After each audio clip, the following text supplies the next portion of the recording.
I've loved someone else all along. Michael Anderson said it into a live microphone on their 10th anniversary in front of 200 people who had come to celebrate the marriage he had just set on fire. He didn't whisper it. He didn't take Emily aside. He raised his champagne, smiled at the room like a man accepting an award, and told his wife that every year she gave him had been a placeholder for someone else. His own father dropped a glass. Emily didn't move. If you believe some people deserve to be told the truth before the whole room hears it, subscribe to the channel and stay with this story all the way to the end. And comment the city you're watching from so I can see how far this story travels. The band had stopped playing 11 seconds earlier because Michael had asked them to. That detail mattered later when Emily reconstructed the night in her head over and over the way you replay a car accident, looking for the moment you could have turned the wheel. He had asked them to stop. He had planned this. A man doesn't cue a room by accident. "Can I have everyone's attention?" Michael had said, tapping the side of his glass with a ring he still wore. "Just for a minute. Emily, come here. Come stand next to me." And she had come because that was what she did. 10 years of coming when he called. She crossed the floor with her hand already reaching for his elbow, and she was smiling because 200 people were watching, and Emily Carter had spent a decade making sure Michael Anderson never looked bad in a room.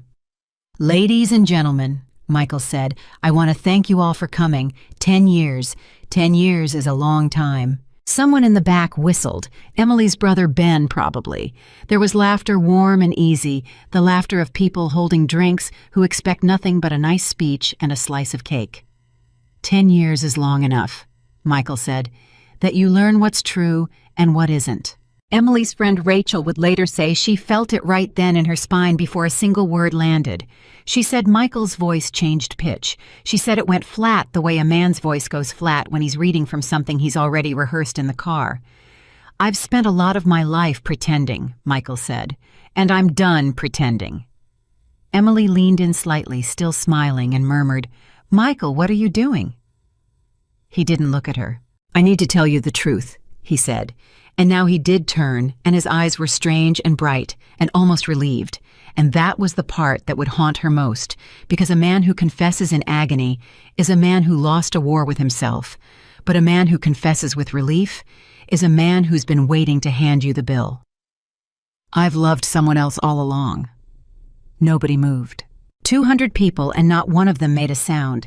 There is a kind of silence that isn't the absence of noise, it's the presence of shock, and it has a weight and it pressed down on that ballroom like a hand on the back of a neck. Emily's mother, Joan, set down her fork. Michael's father. Frank, 73 years old, 4 years past the surgery that should have killed him, let a champagne flute slide out of his fingers, and it hit the floor, and it did not break, it just rolled, and the sound of that glass rolling across the floor was the loudest thing in Chicago. Emily's smile was still on her face. That was the horrible part. Her body hadn't caught up yet. Her face was still doing what it had been trained to do. "Michael," she said quietly, "put the glass down." "No," he said. "No, I'm not doing this quietly anymore. I've done everything quietly for 10 years. "You've done everything quietly," she repeated.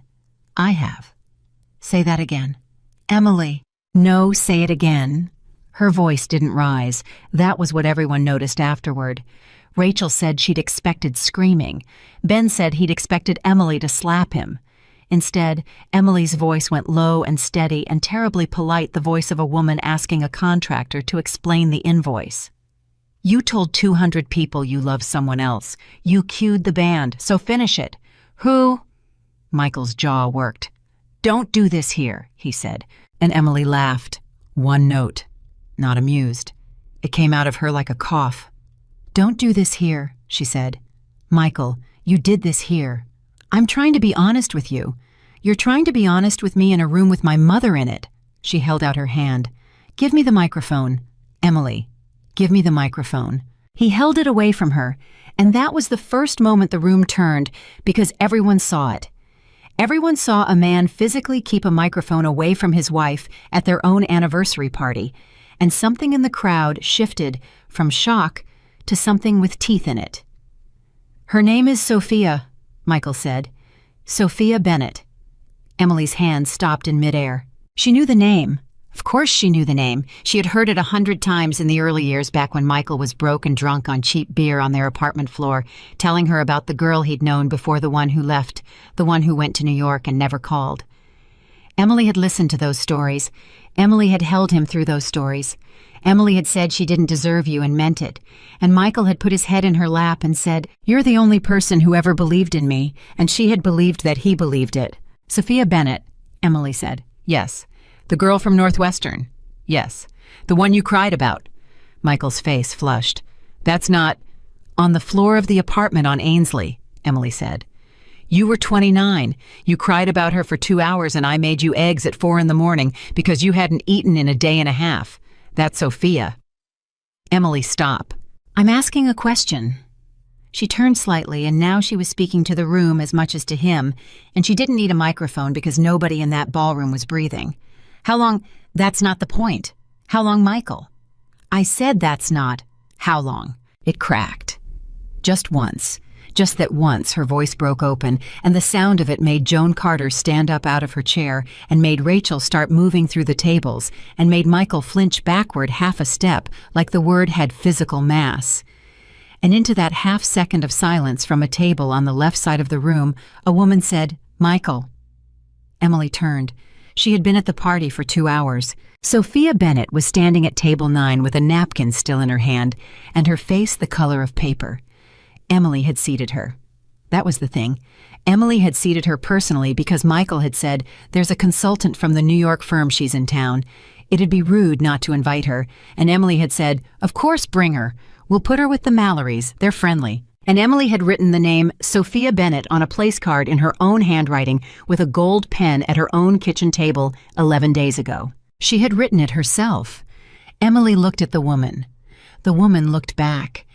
And in that look, something passed between them that no man in that room could have read, because Sophia Bennett's face was not the face of a woman who had won. It was the face of a woman who had just been shot. Michael, Sophia said again, and her voice was shaking. What are you doing? I'm telling the truth, Michael said. Finally, I'm telling them the truth. You told me... Sophia stopped. She looked around at 200 faces. She put the napkin down very carefully like it was made of glass. You told me she knew. The room made a noise, a collective intake low and ugly. You told me you'd already talked to her, Sophia said. You told me you'd been separated for a year. You told me tonight was a formality for the families. Michael's mouth opened. Nothing came out of it. Emily felt the floor tilt, not from grief, from arithmetic, because a lie told to one woman is an affair. A lie told to 2 women in opposite directions, maintained and parallel engineered, so neither one ever compares notes that is not an affair.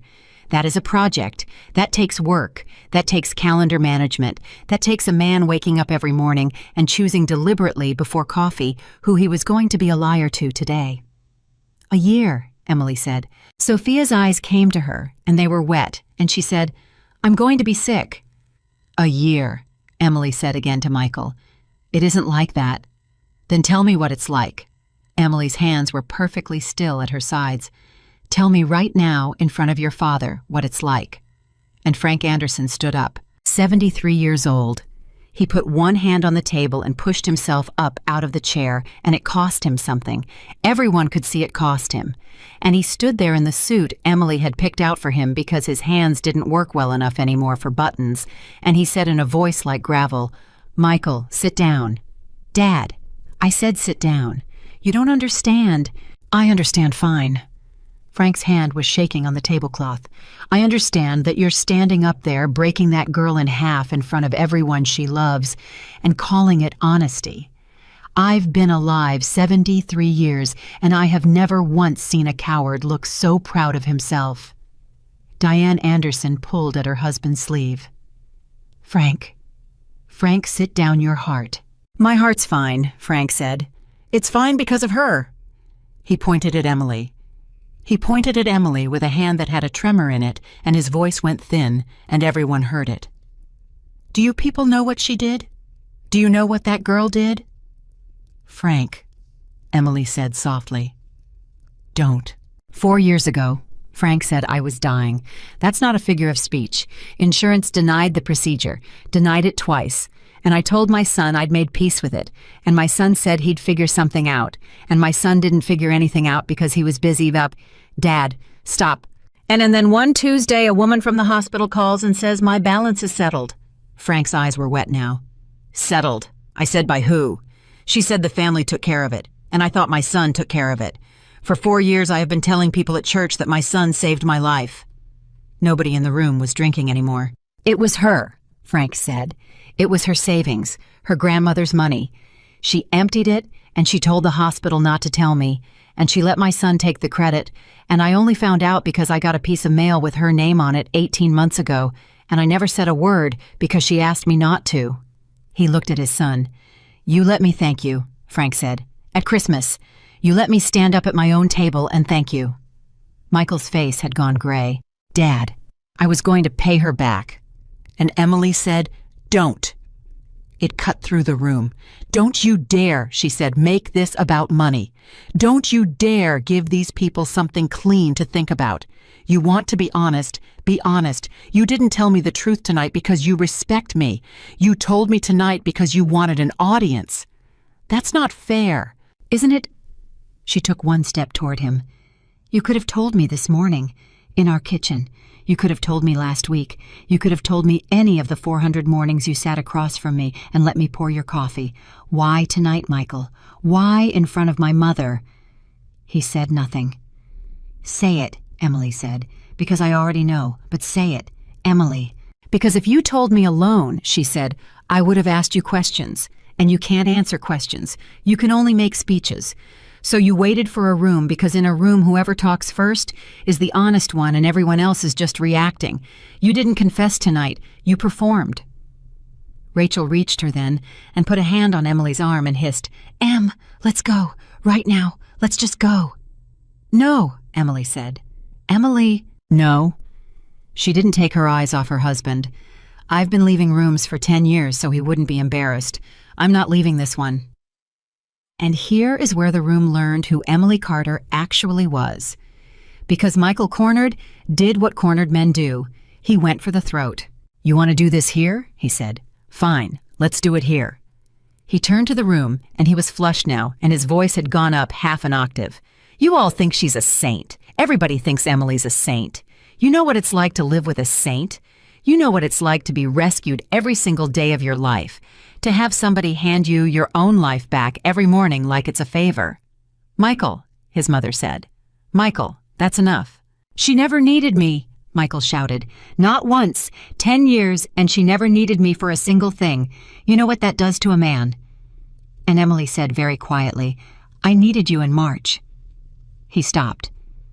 I needed you in March, she said. When the doctor called me at 2 p.m. and told me the word biopsy, and I sat in the car in the parking garage for 40 minutes trying to reach you, you didn't pick up. You didn't pick up 11 times. The silence had teeth in it now.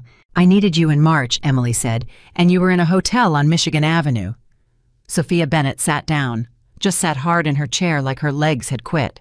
It was benign, Emily said. In case anyone's wondering, I found out alone on a Thursday, and I drove home and I made dinner, and when you came in at 9, you said the traffic was bad, and I said, that's too bad, honey, and I passed you the potatoes. Her voice never rose. So no, don't tell this room I never needed you. Tell this room you weren't there when I did. Joan Carter was crying. Ben had both fists on the table. Greg Mallory, Michael's business partner of 6 years, had gone very still, and had not looked up from his plate in 90 seconds, and Emily noticed that. Emily noticed it and filed it. That's not... Michael's voice cracked. You never told me about that. When? Emily said. When exactly? Should I have texted you? Would that have been a good week? I would have come. You didn't come. I didn't know. You didn't pick up, Emily said. There's a difference between not knowing and not picking up, and you have spent 10 years living in that difference. And tonight, you finally ran out of room. Somebody in the back of the room started clapping. One person. It stopped immediately because it was the wrong sound for what this was. but it happened, and it told everybody something about which way the room had turned. Michael put the microphone down on the table. "I want a divorce," he said. And Emily said, "I know. I'm not going to apologize for wanting a life." "I know," Emily said. "I've known for 4 months." Michael's head came up. "What, 4 months," Emily said. "Since March 14th, since the parking garage. You're lying." "Am I?" Emily tilted her head. "You had a haircut on March 19th. You've had the same barber for 8 years, Michael, and suddenly you're going somewhere in River North that charges $90. You started running. You bought a watch. You started saying, 'Let's circle back to me in our house,' to me like I was a client. You put a passcode on your phone for the first time in a decade, and when I asked you why, you said, and I quote, 'The firm requires it now.'" She smiled, and there was no warmth anywhere in it. "The firm has 11 employees, and one of them is you." Rachel let out a breath that was almost a laugh. "You knew," Michael said. "I knew in March. I was sure in April." Emily's voice stayed level. "In May, I stopped guessing and started reading." "Reading what?" And that was when the temperature of the room changed because Emily didn't answer right away. She let it sit. She let the question hang there and turn slowly in the air, and Michael Anderson, who had walked into that ballroom absolutely certain that he was the only person in it holding a secret, felt the ground move underneath him for the first time in 10 years. "Emily," he said, "reading what? Ask me tomorrow," she said. No, you don't get to do that. You don't get to say something like that in front of—" He looked around wildly. "Reading what? You want to talk about honesty in front of 200 people," Emily said. "Okay, let's talk about honesty in front of 200 people. Greg." Greg Mallory's head snapped up like he'd been shot. "Greg," Emily said pleasantly, "you look pale. Are you all right?" Yeah, Em, I'm fine." "Greg was at the hotel, too," Emily said to nobody in particular. "Not like that. Greg was in the lobby. Greg was in the lobby on March 14th at 2:40 in the afternoon because Greg had a 2 o'clock with Michael that Michael didn't show up for. Isn't that right, Greg?" Greg Mallory said nothing. "That's what I thought," Emily said. "This is insane," Michael said. "This is Emily, you're humiliating yourself." "Am I?" "You're standing in front of everyone we know acting like some kind of detective." "I'm standing in front of everyone we know," Emily said, "because you put me here. You wanted the room. You've got the room. What's the matter, Michael? You're not enjoying it." And then for the first time all night, she moved toward him. 1 step, 2, close enough that when she spoke again, only the 4 nearest tables could hear it, but those 4 tables heard every word, and every one of them repeated it later, and that's how it got around, and that's how it eventually got back to him. "You said you've loved someone else all along," Emily said. "I believe you. I actually believe you. But it isn't Sophia." Michael blinked. "What?" "It was never Sophia." Emily's eyes were completely dry now. "Sophia's a costume. Sophia's what a man puts on when he's tired of the person he actually is. You didn't fall in love with a woman, Michael. You fell in love with a version of yourself that never had to say thank you." Something in his face came apart. "Because that's what I was," Emily said. "For 10 years I was the receipt. Every time you looked at me, you saw the itemized list of everything you didn't do yourself. Your father's surgery, the 2017 payroll, the second lease, the lawyer in April of 2016. You couldn't love me because you couldn't stand what I knew." "Emily, stop it. And Sophia doesn't know any of it," Emily said. "That's the whole appeal. She met you at 39 with a good suit and a company and a story where you built it all yourself. Of course you love her. She's the only person alive who believes your version." Sophia Bennett stood up. Everyone turned. She was crying. Openly, without any attempt to hide it. Mascara gone 40 years old and standing in a ballroom full of strangers who had watched her be turned into a punchline in under 6 minutes. "I didn't know," she said. "I believe you," Emily said. "He said you had lawyers. He said you had lawyers. He said the papers were filed in February." "There are no papers," Emily said. "I asked him to prove it," Sophia said. Her voice was climbing. 2 weeks ago, I asked him, I said, Michael, show me one document, and he said, I was being cold. He said I was being unromantic. He said, if I loved him, I wouldn't need... She pressed her hand flat against her mouth and held it there for a second and got herself back. I flew here to meet his family. I thought I was meeting his family. You were seated at table 9, Emily said, between Karen and Doug Mallory. I wrote your place card. Sophia made a sound like something tearing. He gave me your name 3 weeks ago, Emily said. He said you were a consultant. He said it would be rude not to invite you. Oh my God. I use the gold pen, Emily said. I do all the cards in gold pen. And Sophia Bennett turned and looked at Michael Anderson with an expression that Emily would remember for the rest of her life, because it was the exact expression Emily was not allowing herself to have, and seeing it on someone else's face was like watching a surgery on your own body from across the room. You had me sit at table 9, Sophia said. Sophia, you had her write my name. I was going to tell you tonight. You were going to tell me tonight. Sophia laughed. It was horrible. Tell me what, Michael? That you were going to do it in front of 200 people that I'd get to watch? Is that what this was? Was I supposed to be moved? I was choosing you, Michael shouted. I was choosing you in front of everybody. Do you know what that costs a man? Do I know what it costs? Sophia's voice went to pieces. You didn't choose me. You used me. You used me to have a scene. You've been building this for a year so you could stand up here and be the brave one. She grabbed her purse off the table. Her hands were shaking so badly she dropped it, and it went everywhere. And Rachel, of all people, bent down and picked up her lipstick and handed it back to her. And Sophia said, "Thank you," automatically, and started crying harder. Sophia, wait! Don't! She was already moving. Don't you follow me. Don't you call me. I mean it, Michael. Don't you dare call me. And she was gone, and the doors swung, and the room had a new silence in it, a sick and settled one. Michael stood there. 200 people, his father on his feet with a shaking hand, his mother crying into a napkin, his wife 3 feet away with dry eyes. Well, Emily said, don't. You just lost her too. Emily, don't. I'm not gloating, Emily said, and the awful thing was that she meant it. The awful thing was that there was something almost like pity in her voice, and Michael heard it, and it destroyed him more thoroughly than screaming would have. I'm telling you what just happened because I don't think you can see it. She didn't leave because you love me. She left because she just found out what you're willing to do to a woman when the room's watching. And she did the math. What math?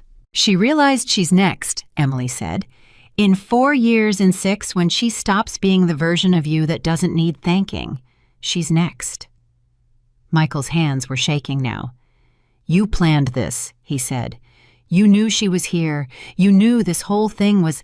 I planned the seating, Emily said. You planned the confession. You've been setting me up. Michael. And now, finally, something came into her voice that had not been there all night. Not anger, something older and colder. For 4 months, I have been getting up at 6 and making your breakfast, and asking how the Kellerman deal is going, and listening to you lie to me across a table with your mouth full. I have kissed you goodbye. I have picked up your dry cleaning. I did that for 120 days, and I did it every day on purpose because I wanted to know one thing. She let it hang. What? Michael said. Whether you'd ever choose me, Emily said, if you had the chance. Not if I caught you, not if I begged, not if I cried in the kitchen and made it easy for you to be the good guy.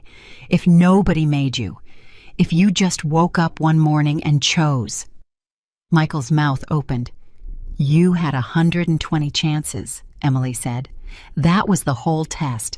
That was the entire thing. And you used every single one of them to plan tonight. Joan Carter was standing now.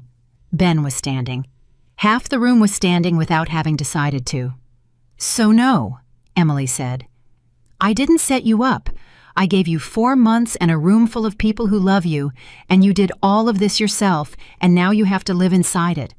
That's not a setup, Michael. That's just consequences arriving on time for once in your life. She reached up. Everyone saw her do it. Every single person in that ballroom watched Emily Carter's hand go to her left hand, and then she stopped. She stopped and she lowered her hand and she left the ring exactly where it was. And somehow that was worse for him than taking it off would have been, because taking it off would have been an ending, and leaving it on meant she wasn't finished.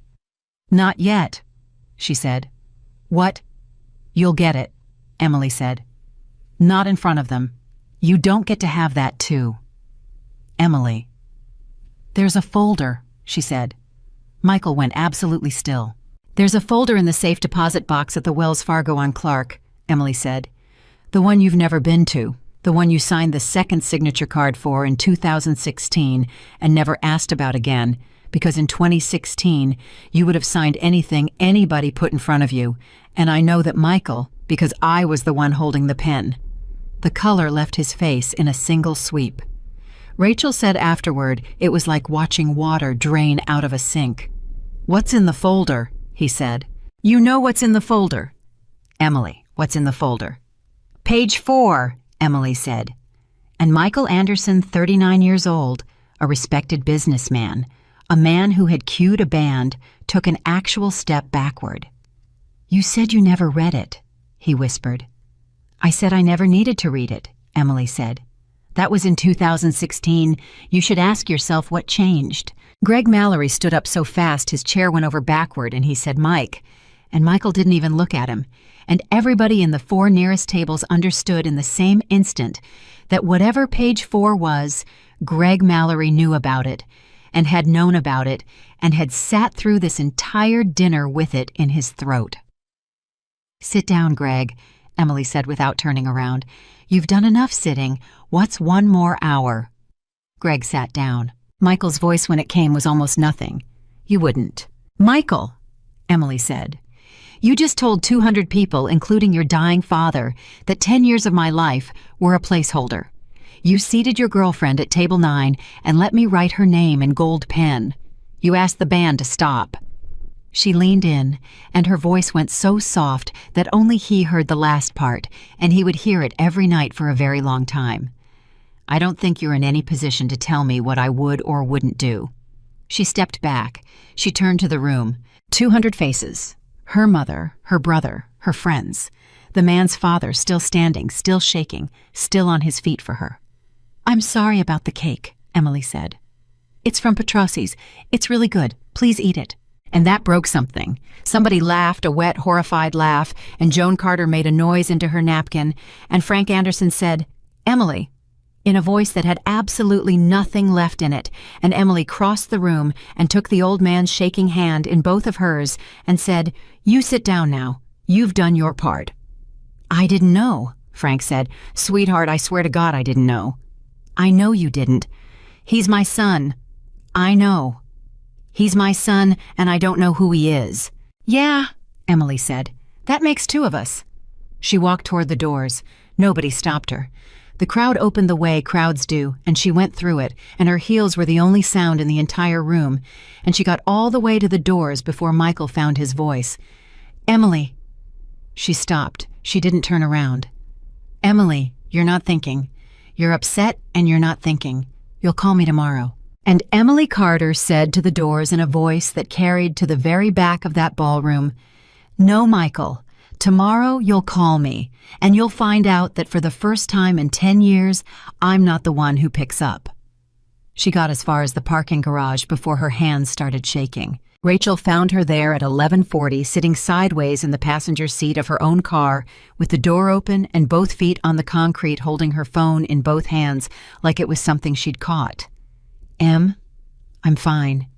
"You're not fine. Nobody's fine. Ben's about to punch a valet." "Tell Ben the valet didn't do anything." "Ben knows that." Rachel crouched down. "Em, look at me. What was in that folder?" Emily didn't answer. "Emily." "Rachel." "I love you," Emily said, "and I need you to not ask me that tonight." "Okay? I need you to not ask me for about 4 days." "Okay?" Rachel said. 4 days. She sat down on the concrete in a $400 dress without a second of hesitation, which was, Emily thought, the entire reason she'd known Rachel for 22 years. "Can I ask something else?" Yeah. Are you going to eat anything because you didn't eat? I watched you all night. You did the rounds and you refilled everybody's water and you sat down twice for a total of 6 minutes and you didn't put one thing in your mouth. Emily started laughing. It came up out of her wrong the way it does when a body can't decide, and it turned into something else about 4 seconds in, and Rachel got both arms around her right there on the floor of a parking garage and held on while Emily Carter finally came apart. And it lasted 90 seconds and then it stopped, and Emily sat up and wiped her face with the heel of her hand and said in an almost normal voice, "There's 140 portions of cake in there." I know. Petrossi's needs a 2-week lead. I put the deposit down in June. I know, honey. He asked the band to stop, Emily said. That's the part I can't. She pressed her palm flat against her chest hard, like she was holding something in place. He walked over to Danny, and he asked him to stop playing. He planned the silence, Rachel. He wanted quiet for it. Rachel said very quietly, "I want to kill him." "Yeah," Emily said. "Get in line. Your number's 91. Her phone lit up at 11:52. Michael. They both looked at it. It buzzed against the concrete face up his name, and a photograph from 4 summers ago in Door County, where he had his arm around her, and they were both squinting into the sun. "Don't," Rachel said. "I'm not going to." I mean it. Rachel. Emily watched it ring out. It stopped. It started again 11 seconds later. It stopped. It started again. "I'm not going to." It rang 14 times between 11:52 and 12:20. Emily didn't touch it once. At 12:21, a text came through and she read it without picking it up because she didn't want to hold it while she read it. "I know you're angry. I know.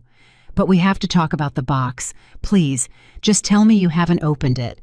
Rachel read it upside down and said, "Emily, what is in the box?" 4 days, Emily said. The second call came at 7 in the morning, and it wasn't from Michael. Emily Carter. Speaking. "This is Sophia Bennett."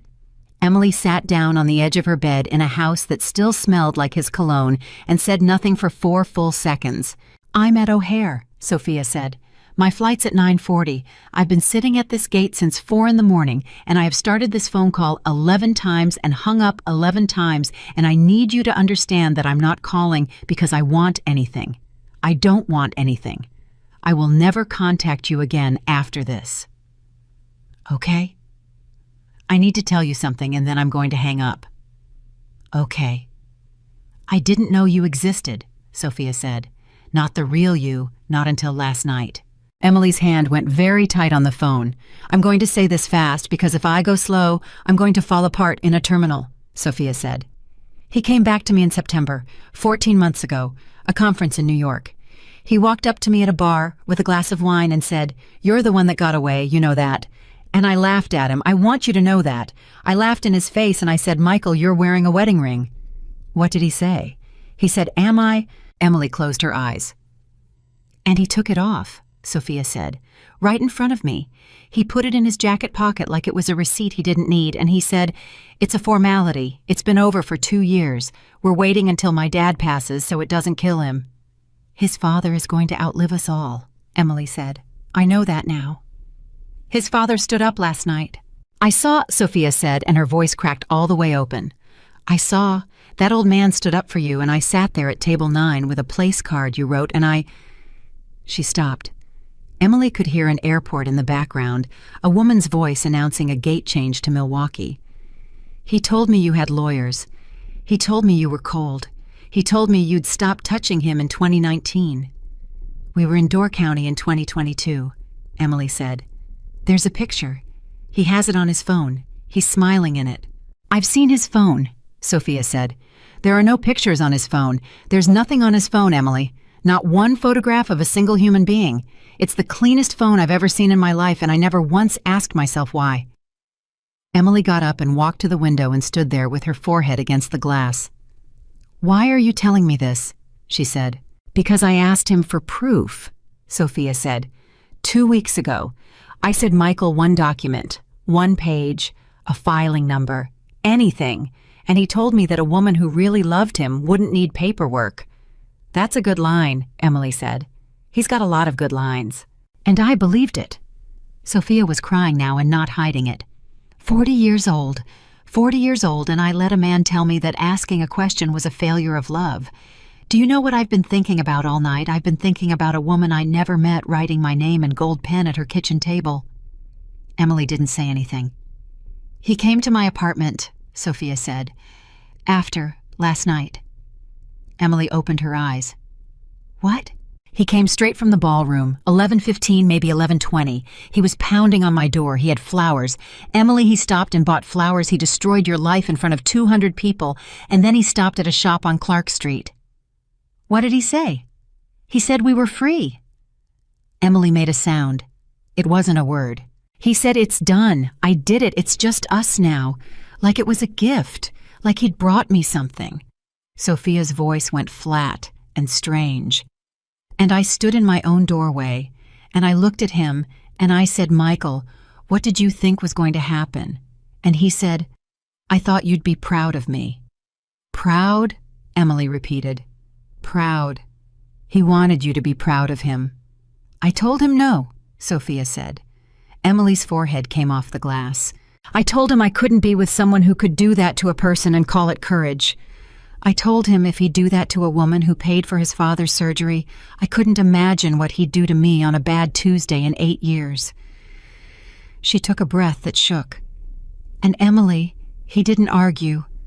That's what I need you to know. He didn't fight for me. He didn't cry. He stood in my hallway for about 10 seconds, and then his whole face just reset, like a screen going blank, like the negotiation was over, and he was already on the next thing. What did he say? Emily said.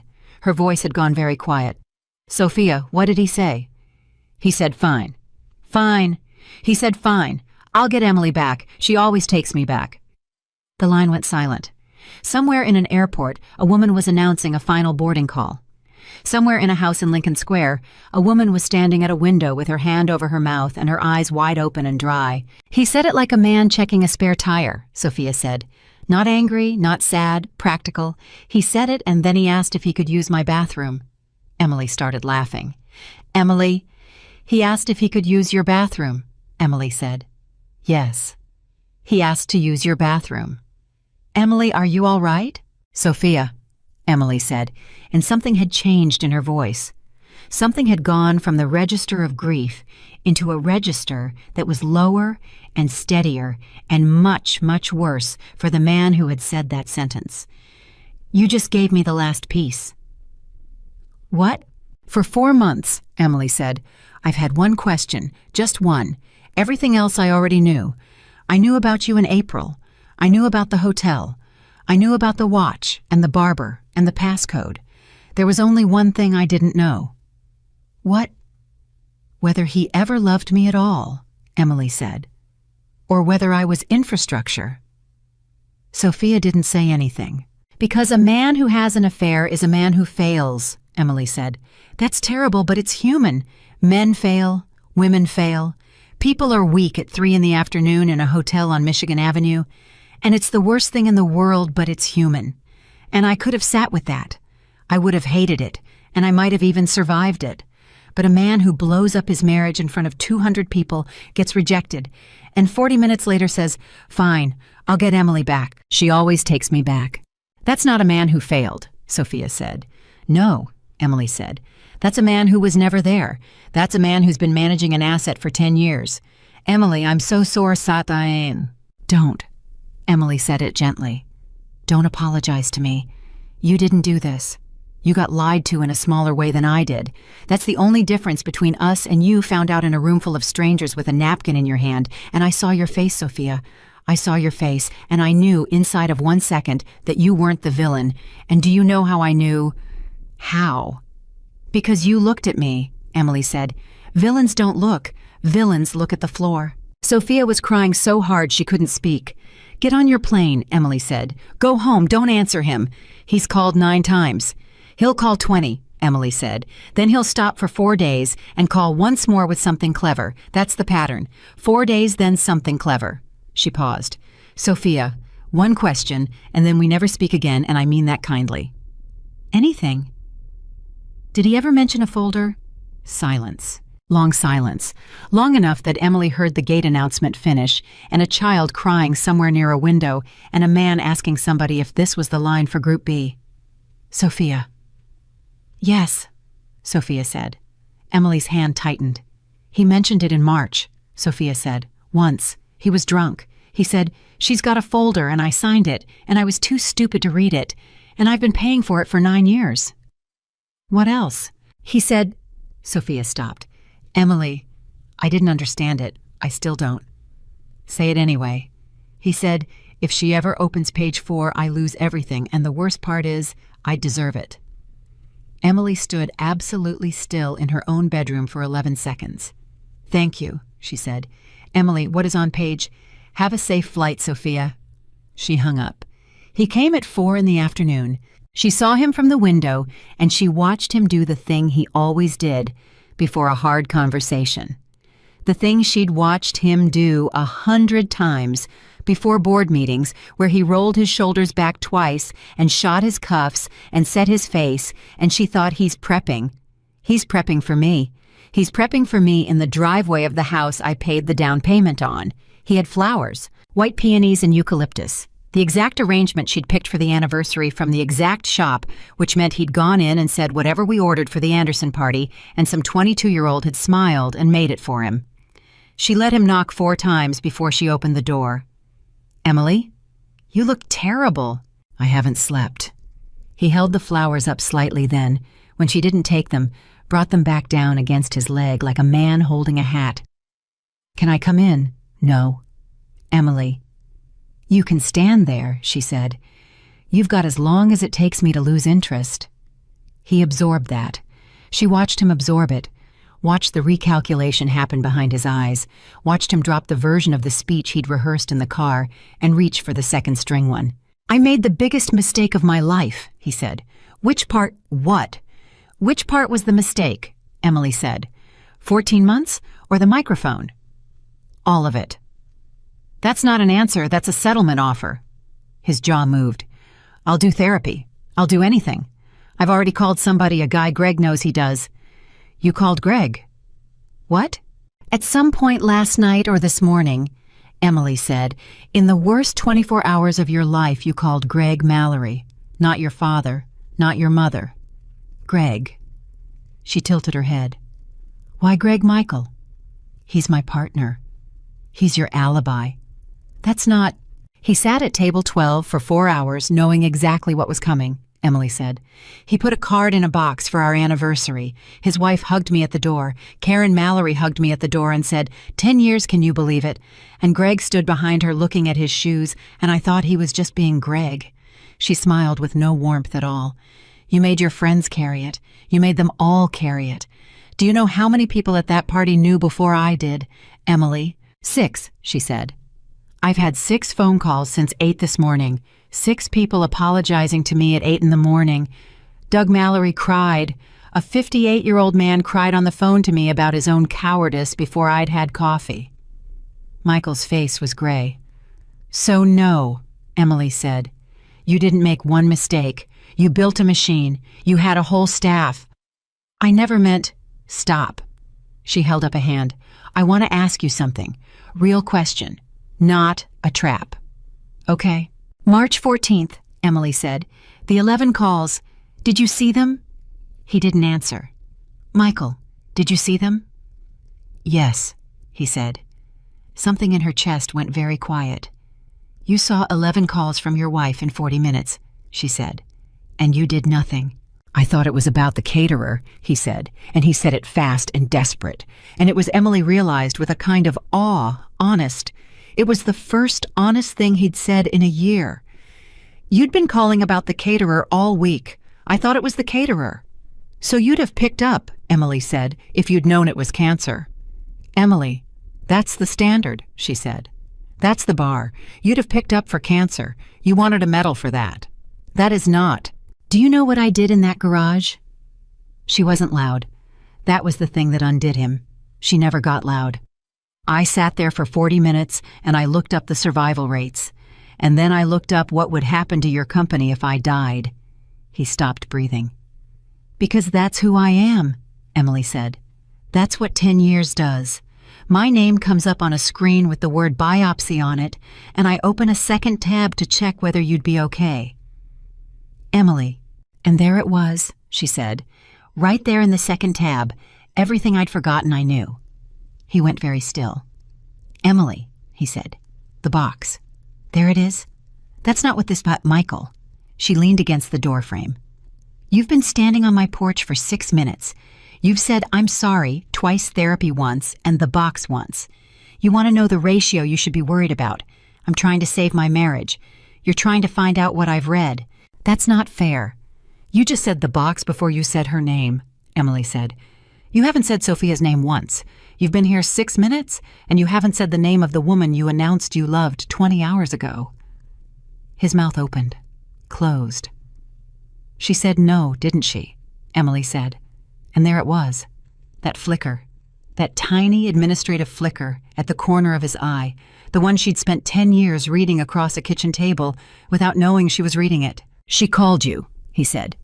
She called me at 7 in the morning from a gate at O'Hare and told me the truth about her own worst night in the world, Emily said, which is more honesty than I got from you in 14 months. So yes, Michael, she called me, and I'm going to tell you the exact thing she told me, and I want you to listen because it's important. Emily, whatever she said, she's... Fine, I'll get Emily back. She always takes me back. The porch went silent. You said that... Emily said in her hallway 40 minutes after you set my life on fire, and then you asked if you could use her bathroom. That's out of context. What's the context? She spread her hands. Genuinely, I'm asking. Give me the context in which a man says, I'll get Emily back, she always takes me back. And it means something other than what it means. I was destroyed, Michael said. I was Emily. I had just blown up my entire life. I wasn't thinking. That's my point. What? You weren't thinking, Emily said. You weren't thinking, so the truth came out. That's what not thinking is. Not thinking is when the lid's off. And with the lid off in the worst hour of your life with nothing left to lose, the first thing that came out of you wasn't grief. It wasn't shame. It wasn't my name in a sentence with the word sorry. She looked at him.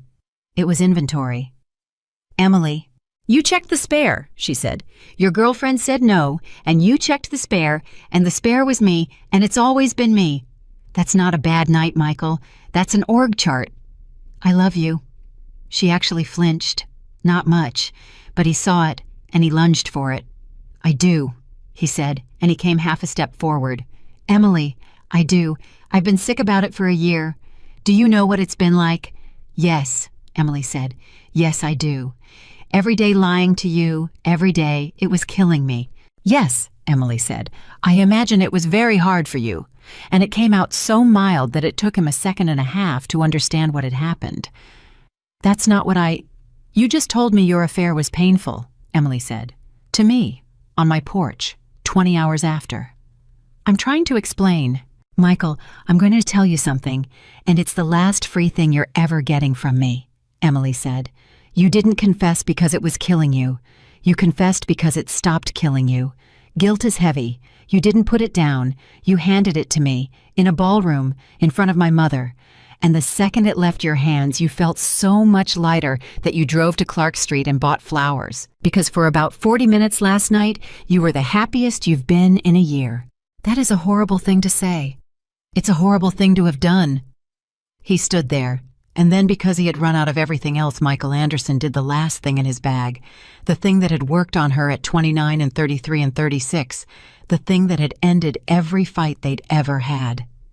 His face crumpled. You're the only person who ever believed in me, he said. And Emily Carter looked at him for a long moment. There it is, she said softly. Emily, Ainsley Avenue, she said. 4 a.m. You said that to me on the floor of an apartment with a bucket next to you because you'd been sick, and I made you eggs, and you put your head in my lap and you said, you're the only person who ever believed in me. She nodded slowly. And I've heard it 14 times since. I counted. I actually counted, Michael, because in May I started writing things down. Writing what down? You said it in 2017 when payroll bounced. You said it in 2019 when the second lease fell through. You said it at your father's bedside in a hospital, holding my hand while a nurse was standing there. You've said it every single time you needed something and had nothing to trade." Her voice never rose. "It isn't a compliment, it's a card. You've been playing the same card for 10 years and I finally noticed it's the only one in your hand." He was crying now. Real tears. She was almost sure they were real, and that was somehow the saddest thing about the whole day. "So here's what I know," Emily said. "You're not scared of losing your wife. You've been losing your wife for 2 years, and you slept fine. You're scared of losing the only person who's ever gotten you out. That's not love, Michael. That's a fire exit with a face on it."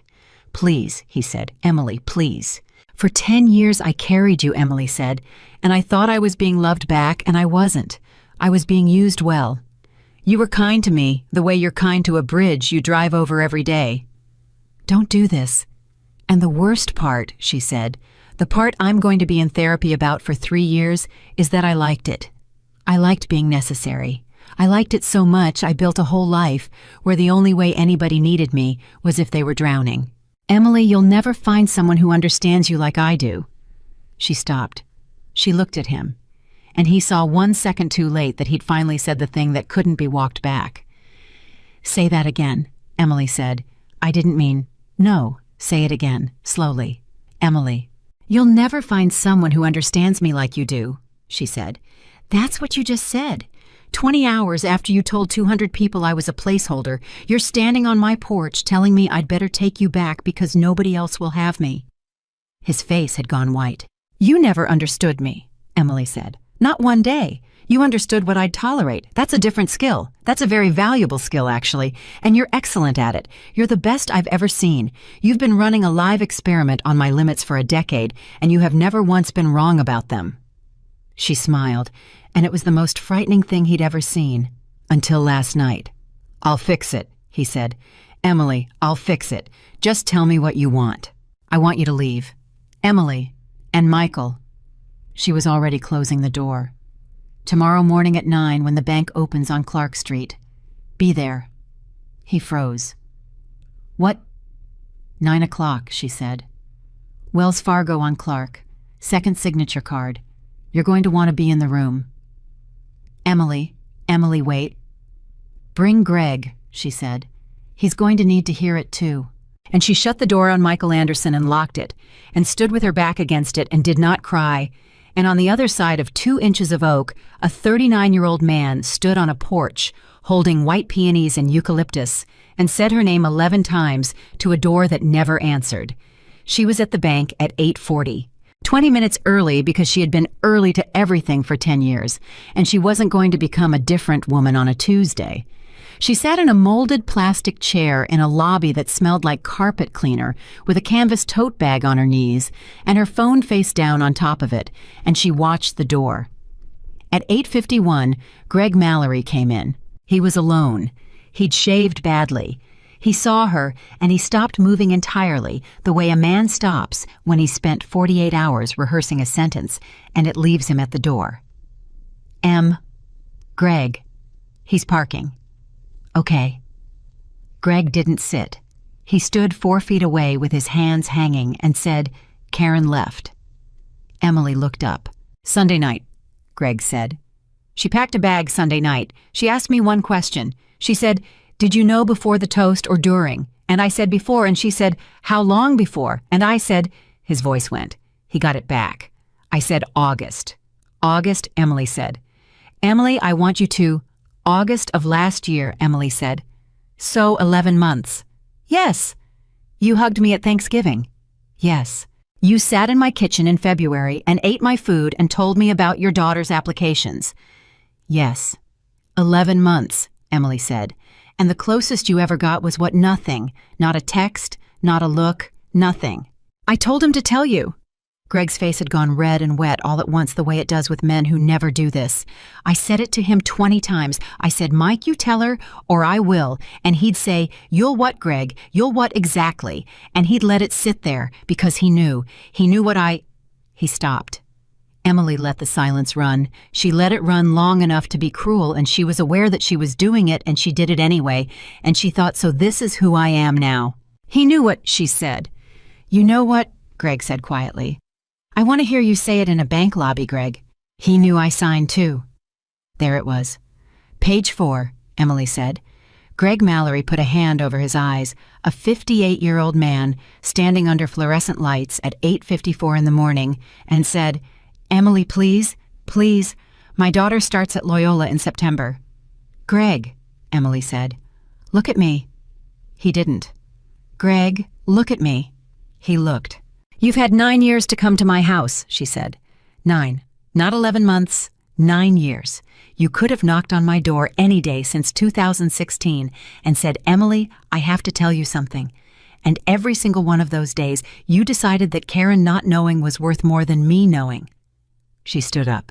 "So don't stand in a lobby and tell me about Loyola. My grandmother worked at a Woolworth's for 31 years so that money existed. She's dead. She never met either one of you, and you spent her." The door opened at 8:57.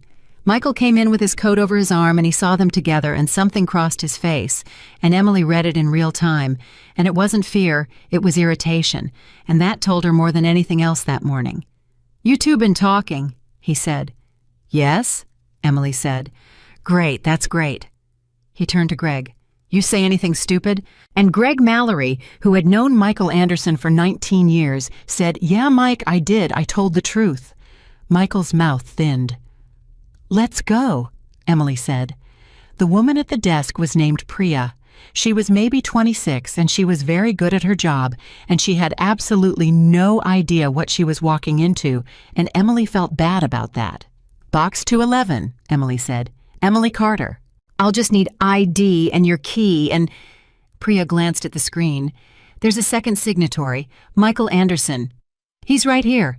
"Great, I'll just need his—" "He doesn't have a key," Emily said. Michael said, "I have a key." Emily turned and looked at him. "I have a key," he said again. "It's at the house. It's in the drawer in your office," Emily said. "In the small dish with the cufflinks." "Yes." "It's been in that dish since March of 2016, Emily said. "It's got dust in the teeth. I looked at it 3 days ago." Priya's eyes moved carefully from one of them to the other.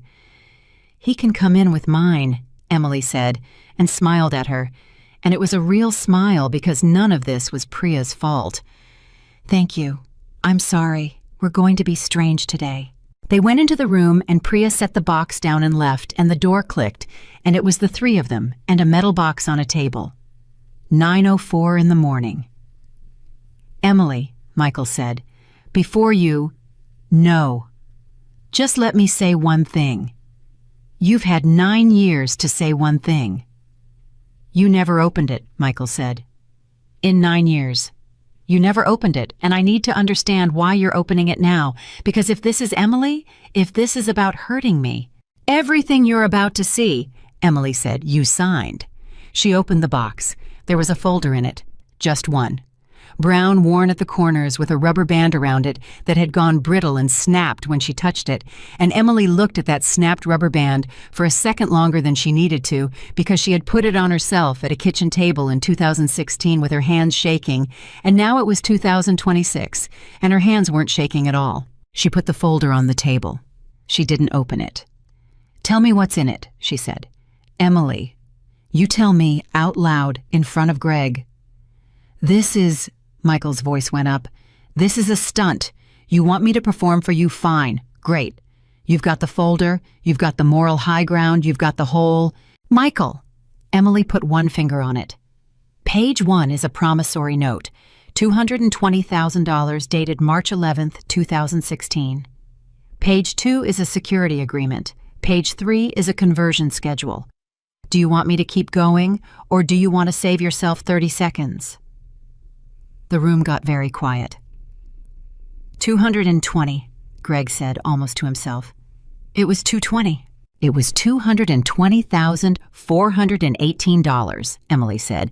The $18 is why I know you didn't plan it. Nobody plans a number like that. That's just what was in the account. Michael sat down. Say whose account? Emily said. Emily, say whose account, Michael? You know whose account. Say it. Greg Mallory flinched. Michael did not. Michael looked up at his wife, and for one moment, one honest moment, he was 30 years old again in a room he couldn't get out of, and he said, My father's. Emily nodded slowly. Your father's retirement, she said. The one he gave you power of attorney over in 2014 because his hands were bad and he trusted you, and he told everyone at church that his son was managing his money for him because his son was a businessman. It was a bridge, Michael said. It was 6 weeks. It was supposed to be 6 weeks. Say the rest. The Ellison contract was signed. Say the rest, Michael. It wasn't signed, Greg said. Michael's head snapped around. Greg. It wasn't signed. Greg's voice was thin and flat. We told each other it was as good as signed. We told each other that for 11 days. Then we told the bank that. Then Mike told his father's account that. Shut up, Greg. Then Ellison went with Nordstrom, Greg said, and the money was gone and it was March and Mike's dad had a physical scheduled in May and the statements go to the house. I said, shut up. And you came to my office, Greg said, and now he was looking at Michael and his eyes were streaming and his voice was steady as a rail. And you said, Greg, if my father opens that statement, he dies. Not figuratively, he dies.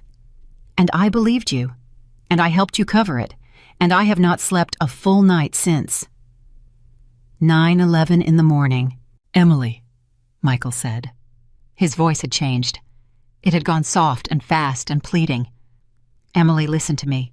Listen. You know why I did it. You know why. You were there. I was there, Emily said. He would have died.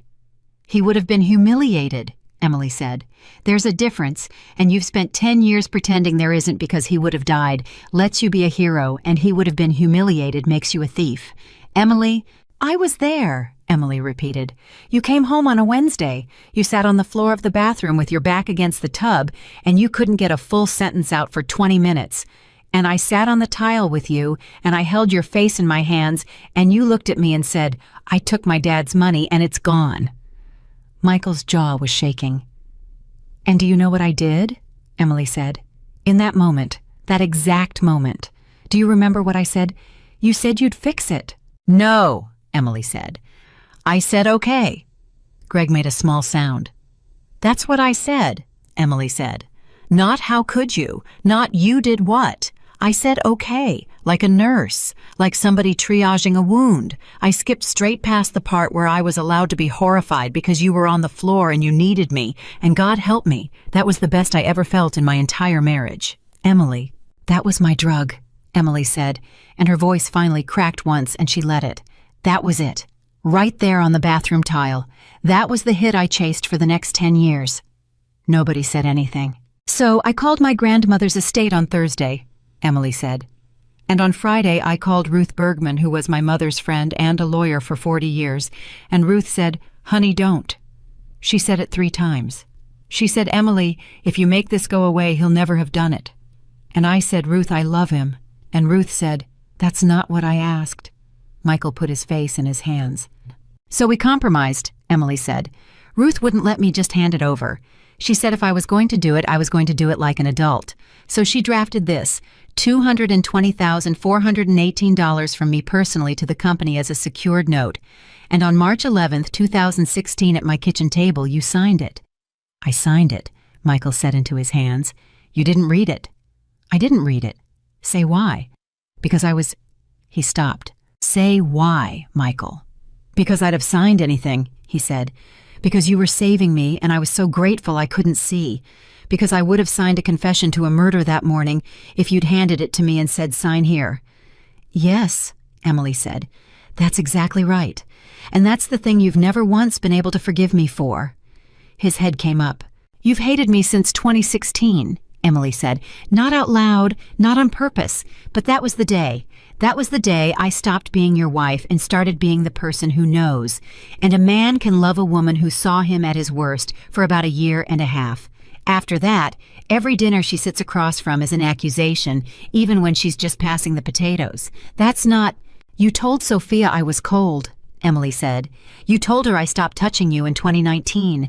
Michael, in 2019, you stopped letting me look at you. Stop. You started working late in 2019. I said stop. He was on his feet and the folder was between them, and Greg Mallory had gone perfectly still against the wall. Open it, Michael said. You want to do this? Open it. Read page 4. Read it out loud, Emily, since we're doing performances now. Go ahead. Say it in front of him. Emily looked at him for a long moment. Then she said, I've never read page 4. Michael's face went slack. What? I've never opened this folder, Emily said. Not once, not in 9 years. You're lying. Ruth Bergman drafted it. Ruth put it in a folder, Ruth put a rubber band on it, and I drove it to this bank on March 15th, 2016, and I put it in that box, and I never came back. She tapped the folder once. I know what's on page 1, 2, and 3 because I told Ruth what to write. Page 4 was hers. Page 4 was the part she said she'd add whether I liked it or not, and I said fine, and I have spent 9 years not looking at it. That's insane, Michael said. That's why would you? Because if I never read it, Emily said, then it wasn't a weapon. It was just paper, and I could tell myself I was a wife who helped her husband instead of a woman holding a leash. Greg Mallory said very quietly, O.M. And every year I didn't read it, Emily said. I got to be the person I wanted to be every year, 9 times. That was my birthday present to myself, Michael, not opening it.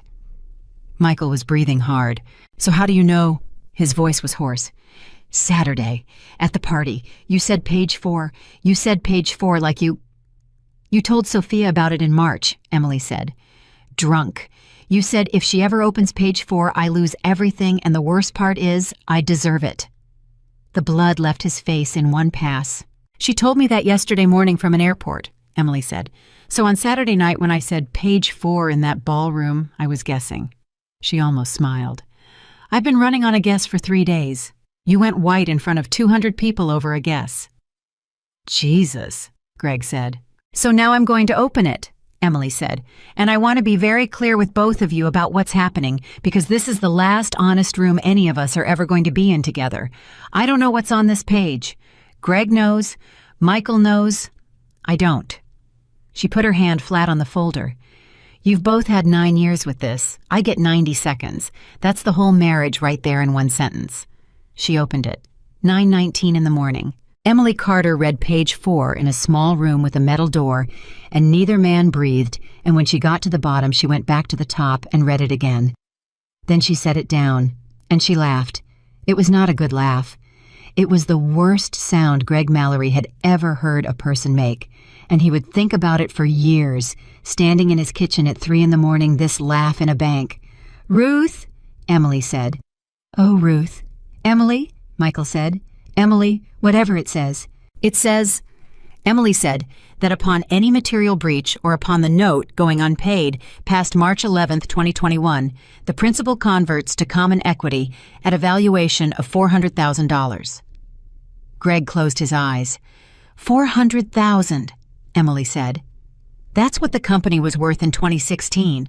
That's what Ruth valued it at, and 220 of 400 is 55%.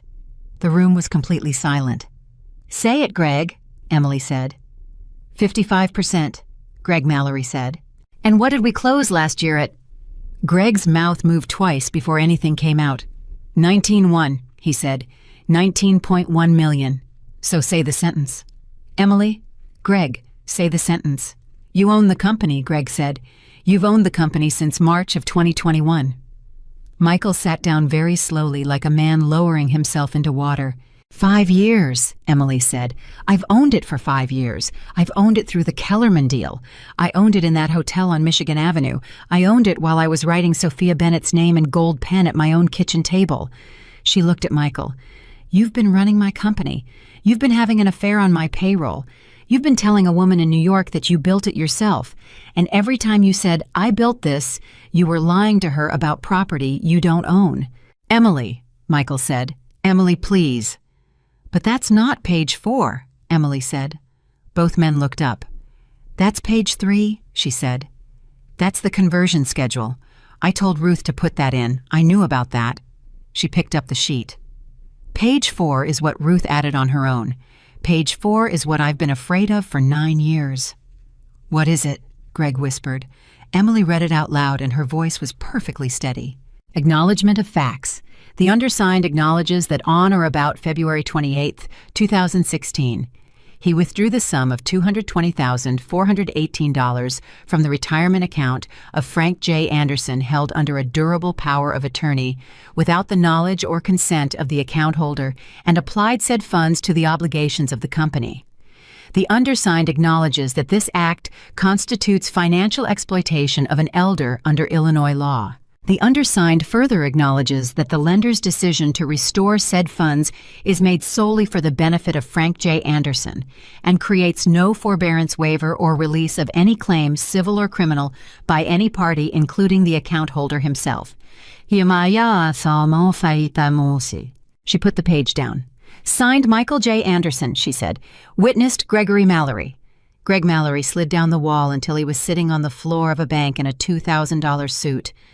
Ruth, Emily said again softly, and she was shaking her head, and there were tears on her face now, and she didn't seem to know it. That old woman, she knew. She knew I'd never use it against him, so she built it for someone else. Emily, Michael said. His voice was almost gone. Emily, listen. Listen to me. That's 9 years ago. There's a statute. There's a 5-year statute in Illinois for financial exploitation, Emily said, which Ruth would have known, which is why page 4 doesn't matter legally anymore, Michael. And if you think that's what I'm holding, then you have understood nothing about the last 10 years of your life. He stared at her. It doesn't matter that it's legal, Emily said. It matters that it's true, and it's on paper, with your signature. And there's exactly one person alive it was written for. And Michael Anderson understood. She watched it arrive. She watched it land in his face like weather. No, he said. Your father, Emily said, has been telling people at church for 4 years that his son saved his life. Emily, no. He stood up on Saturday night, Emily said. 73 years old, hands like that, and he stood up in front of 200 people and he said, I have never seen a coward look so proud of himself. And he was talking about his own son, and he still doesn't know the half of it. You can't. Michael was crying now, openly, without any of the technique. Emily, it'll kill him. It will actually kill him. You've met him. You know him better than I do. Yes, Emily said. I do. Then you can't. Michael. She folded the page in half once and put it in the tote bag on her shoulder. For 9 years, I made that decision for him. Every single day, I woke up and I decided that Frank Anderson didn't get to know what happened to his own money because I decided he couldn't handle it. I took his life and I made it smaller so it would fit in a shape I could carry. Her voice went. And you know what that is. That's the exact same thing you did to me. It's the identical thing. You decided what I could handle. For 14 months, you looked at me across a table and decided what I was strong enough to know. That's different. It's not remotely different, Emily said. It's the same crime, and I committed it against a man who stood up for me on the worst night of my life while his own hands were shaking. She picked up her bag. So no, Emily said, I'm not going to hurt your father, Michael. I'm going to stop protecting him. There's a difference, and you're going to spend the rest of your life learning it. Emily, he's owed a truth, she said. He's been owed it for 9 years, and I'm not going to be the 4th person in this room who decided he wasn't strong enough for his own life. Michael was on his feet. Emily, wait, what are you, when are you going to, and Emily? Carter looked at her watch, 9:26. He's in the lobby, she said. Michael's entire body went rigid. What? He called me last night, Emily said. At 11. He couldn't sleep, and he said, Sweetheart, on Saturday you said there was a folder. I've known my son for 39 years and I want to know what's in the folder. And I said, Frank, are you sure? And he said, her voice broke finally all the way. He said, Emily, I'm 73. Everybody I love keeps deciding what I can survive. I'd like to find out for myself while I've still got time. No, Michael said. No. Diane drove him, Emily said. They've been out there since 8:30. He wanted to be early. She got the door. He wore the suit, Michael. He wore the suit I picked out because he can't do the buttons. And she walked out of that room and left Michael Anderson standing over an open metal box with his business partner sitting on the floor behind him. And every step she took toward the lobby was the loudest sound in the world. and at 9:28 in the morning, an old man with shaking hands stood up out of a chair he shouldn't have been able to get out of, and held both arms open and said, "There she is." She didn't hug him right away. She stood in front of him with the tote bag on her shoulder and said, "Frank, I need to ask you one more time." "Ask." "You can still walk out of here," Emily said. "You can get in the car with Diane and go home and have your Tuesday, and nothing changes, and I will never bring this up again as long as I live. That offer's real. It expires in about 10 seconds, but it's real." Frank Anderson looked at her with those wet gray eyes and said, "Sweetheart, do you know what I did for 41 years? Tool and die. Tool and die." He nodded slowly. 41 years of holding still while something sharp came at me. I'm not scared of a piece of paper. I'm scared of being an old man in a room where everybody knows something except him. His hand came up and it was shaking, and he put it flat against her cheek. "That's the only thing I'm scared of. And you're the only one who's ever asked me first." Emily's chin went. "Okay," she said. "Okay." Diane Anderson stood up from the chair beside him, and she was already crying, and she said, "Emily, honey, is it bad?" "Yes," Emily said. Diane's face did something terrible. "Diane," Emily said, and took her hand, "I want you to hear me. Whatever happens in the next 20 minutes, you did not do this. You have to promise me you won't take a piece of it. Mothers take a piece of everything, and there isn't a piece for you here. He's my son." "I know. He was 6 pounds, Diane said, absolutely wrecked. "He was 6 pounds, and I did everything, Emily. I did everything they tell you." "I know you did," Emily said. "I've watched you for 10 years. Diane, you set his alarm clock until he was 26. You called his professors. You paid a parking ticket for him in 2009 and never told him it existed." She said it gently. "You loved him so much you never once let him find out what things cost. That's not a crime. That's just love with the brakes off." Diane sat back down like her legs had quit. 9:31. Michael came out of the vault room. He came out fast and he stopped 10 feet away, and Emily watched him do the calculation, watched him look at his mother crying, and his father standing, and Greg somewhere behind him on a floor, and watched him try to find the version of himself that walked into this. "Dad," he said. "Dad, don't. Whatever she's about to—" "Michael," Frank said. "Dad, please, she's angry. She's got every right to be angry, but this isn't—" "Michael." Frank didn't raise his voice. He'd never had to. "Was I a good father to you?" Michael stopped like he'd hit glass. "What?" "It's a simple question. Was I a good father?" "Dad, I don't know what you want me to." "Because I've been up all night doing arithmetic," Frank said, "and I keep landing on the same number, and the number is that I don't know one true thing about you. 39 years.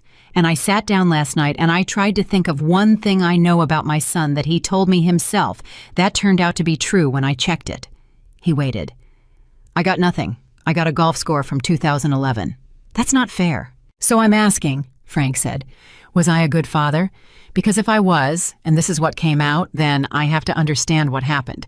And if I wasn't, then I'd like to know that too, while I've still got the parts to feel it with." Michael's mouth was open. "Say something true," Frank said. "Right now. Anything. One true thing out loud before she opens her bag. That's what I came for. I drove down here at 8 in the morning, hoping my son would beat her to it, 9:33. And Michael Anderson stood in the lobby of a bank and said, 'Dad, she's got the company. That's what this is. She's taking the company.'" Emily closed her eyes. Frank Anderson's face didn't move for 4 full seconds. Then he said, "Okay." And something went out of him, and it was not dramatic. It was just an old man losing about an inch of height, and Emily thought it was the single saddest thing she had ever seen. "Emily," Frank said, "open the bag." "Dad, open the bag, sweetheart." She took out the page. "Frank," she said, "I'm not going to read it to you. You're not a child, and I'm not going to be one more person handling you." She gave it to him. He had to hold it with both hands because of the tremor, and he had to get his glasses out of his breast pocket, and Diane had to help him with them, and that took 11 seconds, and nobody in that lobby said a word for 11 seconds, while a 73-year-old man got his glasses on to read the worst sentence of his life. Emily made herself watch. "She thought you chose this. You don't get to look away from it." Frank read. She saw the exact line where it landed because his thumb moved and he read it again, and then his shoulders came down and he said very quietly, "February." "Yes," Emily said. "February of 2016. "Yes." "I had my physical in May," Frank said. "I remember because Diane made me go. And in April," he stopped. He looked up over the top of his glasses at his son. "In April, I asked you about the statements. Do you remember that I said, Michael, I haven't seen a statement since Christmas, and you said the firm went paperless?" Michael said nothing. "They went paperless," Frank said. "Dad." "I said, well, can you print one out for me? And you said sure, and you never did. And I asked twice more, and then I stopped asking." He took the glasses off, "because I didn't want to be the kind of father who didn't trust his son." "Frank," Emily said softly. "No, let me get through it." His voice was going, but he kept it. "I want to say this in front of everybody because I have been the biggest damn fool in the state of Illinois, and I'd like to do it out loud one time and then be done." He turned to Emily. 4 years ago, I stood up at Christmas dinner with a glass in my hand, and I thanked my son for saving my life. Do you remember what you did?" "Frank." "You got up," Frank said, "and you went in the kitchen and you did the dishes. For 40 minutes. There were 4 dishes. Emily's hand went over her mouth. "I thought you were being modest," Frank said. "I thought that's Emily. She can't take a compliment. 18 months ago, I got that piece of mail with your name on it, and I called the hospital, and a very nice woman told me the name on the payment, and I sat in my kitchen for 2 hours. His eyes were streaming now. "And I decided not to say anything. I made that decision, sweetheart. Me. Because I thought if I said it out loud, you'd have to admit it, and then my son would have to admit it. And I thought, God forgive me, I thought it was easier for everybody if I just knew it quietly." "Frank, you don't have to." "So I did the same thing you did," Frank said. "I sat on it for a year and a half to keep the peace, and every single day I sat on it, he got a little braver." He looked at Michael. "I made you, not the money, the quiet. Every time I let something go, I built another inch of the man who could stand up at a party and do what you did to her." "Dad, stop it," Michael said, and his voice broke, and for the first time in 5 days it sounded real. "Stop it, that's not you didn't do anything." "No," Frank said. "That's exactly right. I didn't do anything. That's the whole confession. 938. Now," Frank said.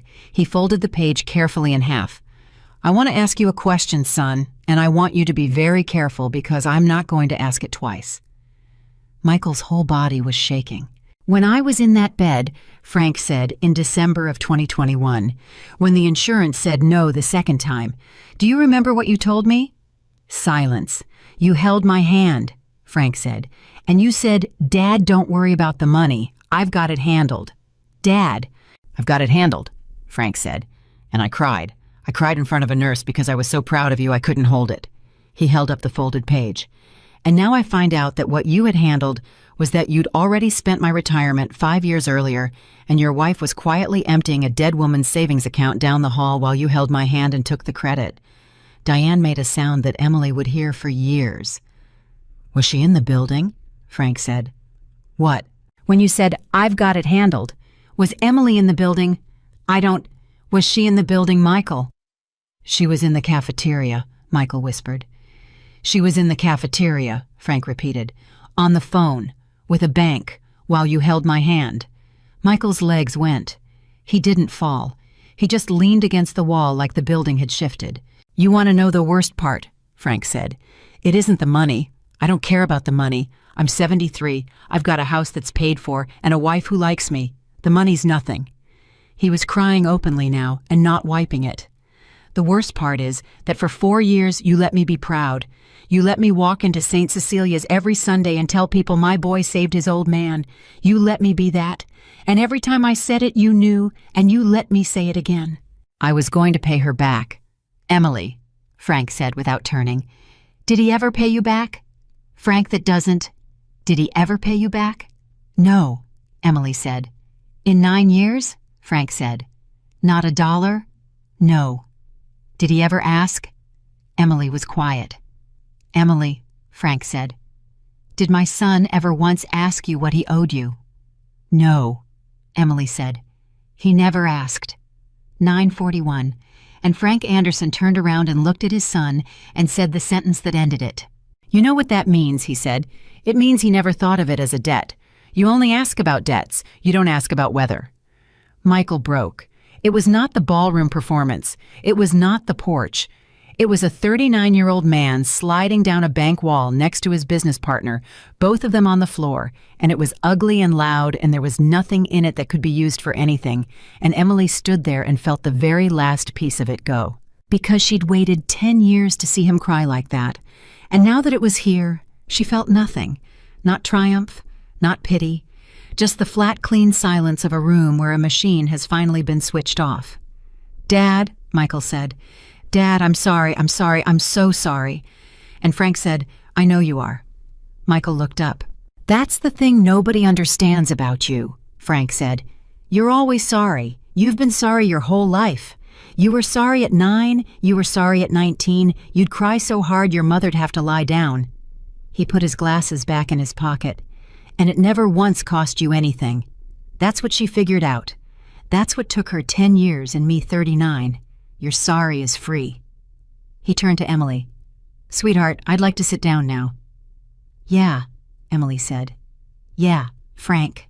She got him into a chair. Diane got on one side of him, and Emily got on the other, and the three of them sat in the lobby of a Wells Fargo on Clark Street, while two grown men cried on the floor 20 feet away, and Priya, 26 years old, and very good at her job, stood behind a desk with absolutely no protocol for this, and quietly brought over 3 cups of water. "Thank you," Emily said. "I'm sorry about your morning." "Ma'am," Priya said, "take your time, 9:52. Michael found her in the parking lot. Of course he did. "Emily." She had her keys in her hand and she didn't turn around fast. She turned around the way you turn around when you've already decided what's about to happen. "Michael, don't take the company." She actually smiled. "There it is," she said. "That's not—" He wiped his face with the flat of his hand. "That's not what Emily, I have 40 people, 40 families. That's not me being, Rose has been with me 8 years. Danny's wife just had the baby. That's not Michael. That's not a chess move. Those are real people, and if you walk in there and convert that note, the whole thing—" "Michael." "What?" "You just spent 9 years telling yourself you stole from your father for his own good," Emily said. "And now you're standing in a parking lot telling me not to take my own company for Rose's own good. Do you hear it?" He stopped. "You've never once done a single thing for yourself," Emily said. "Not according to you. Every rotten thing you've ever done, you did it for somebody else's sake. You took Frank's money to save Frank's life. You lied to me to protect me. You confessed at a party to be honest. You want me to leave the company alone for Rosa." She shook her head slowly. "You're the most generous man I've ever met, Michael. Everything you take on somebody else's behalf. That's cruel." "It's a diagram," Emily said. "I'm not being cruel. I'm showing you the shape. You've been running the same play since you were 9 years old, and your mother set your alarm clock. Find a person who loves you, put your problem in their hands, and cry until it's theirs. Emily, please, please, I'm begging you." "I know. I have nothing," Michael said. "Do you understand Sophia's gone? Greg's not going to you saw him. Greg's done. My father just—" His voice went to pieces. "My dad just said my sorry is free. In a bank.